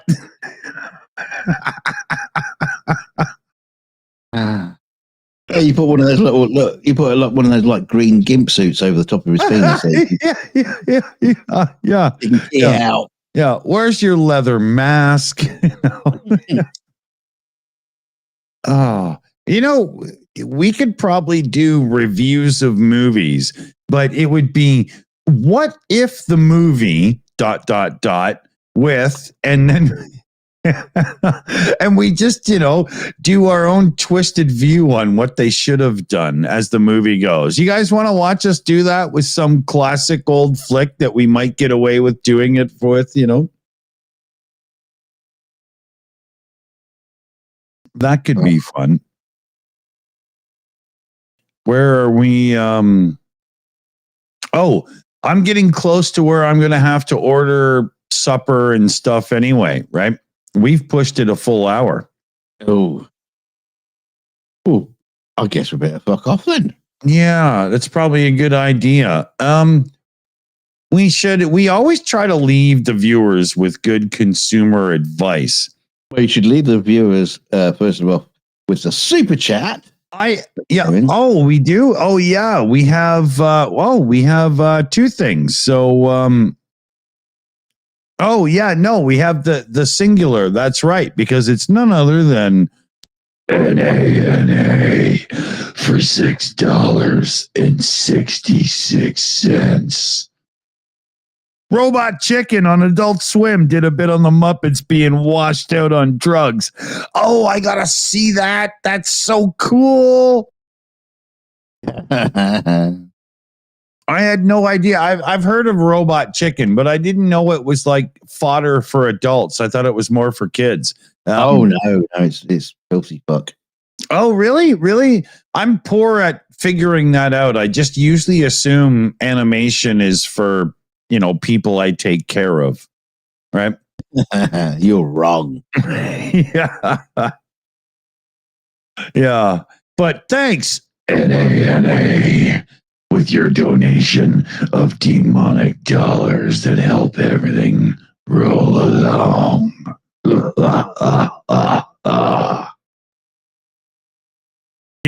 Actually, I've talked to NANA. And he sounds more like this.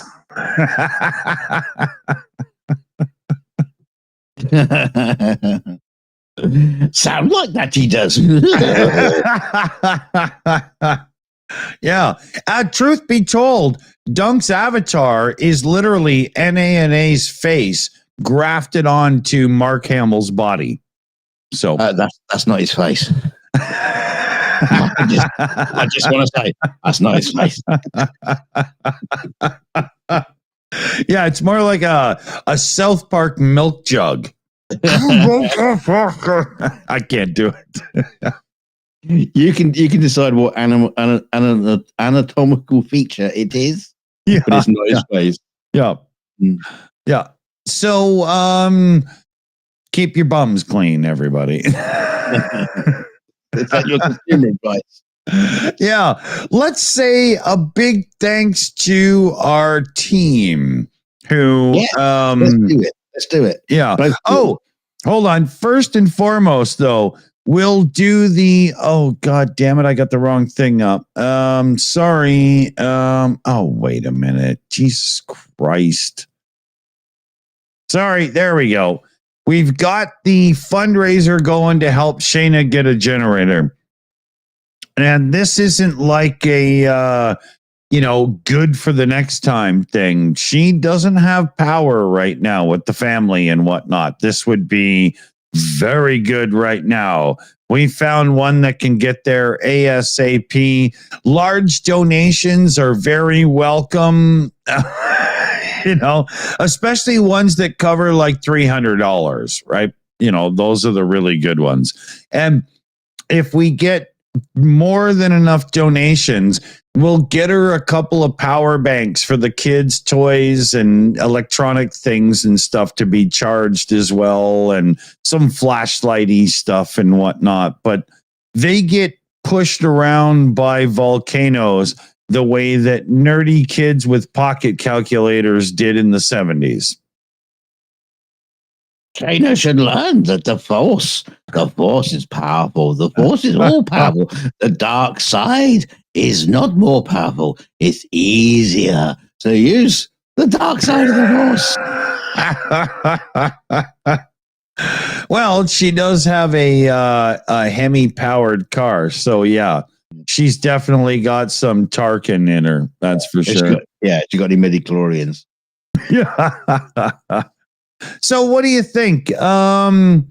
We've got where's our team notification? I had one in here somewhere, but it just went away on me. It's right there. Do you want me to do it? Yeah, okay, yeah. Well, thanks to our team, everybody, tonight. We have Annette, see a beauty herself, PJ CNET, Dixie in the far side there, helping out. With all the trolls, you can hear us screaming, NDAs, and Super Chat Matt. Thank you, everybody, and see you all next time.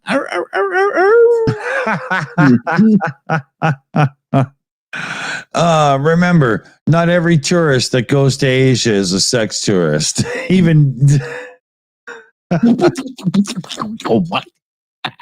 I'm just trying to give a little shout out to spending money in places that aren't where I live, because we have enough tourists. Please, God, don't come here. Yeah, you just send the donations in, and I'll stop squeezing Dixie. So. Yeah. Right now, what you're hearing is a Doberman chewing on a plastic cheeseburger, but Dunk thinks the cheeseburger is a dog. So there you go. I got nothing to say to that. Remember, if you don't clean your mop, you're just spreading your own filth around. Does that make sense? Yeah, that's a good consumer advice. Yeah, right. And don't drink from your own toilet, even though your dog does. First question is, what's a mop? It's a thing your household desperately needs. What's this strange word you just used? Clean. Join us in Discord. We might jump in for a voice chat after. We might not. No promises, but it could happen because I seem to have no direction. So thanks for joining us, everybody. Bye-bye, everybody. Kissy kisses. Clean your mouth. And don't forget to hit the like on the way out, subscribe, and all the things that you're supposed to do. If not, you're not a proper shell, and we will come after you like JD Vance. And don't get mad at grandma for wetting her pants because you did it as a child. That's good, right? I've always wet my grandma's pants. You should stop borrowing them and wear your own. Yeah, I should stop wearing them. Yeah. Hit the button. Go hug your children because this must have been traumatic. Good night, everybody. Bye-bye.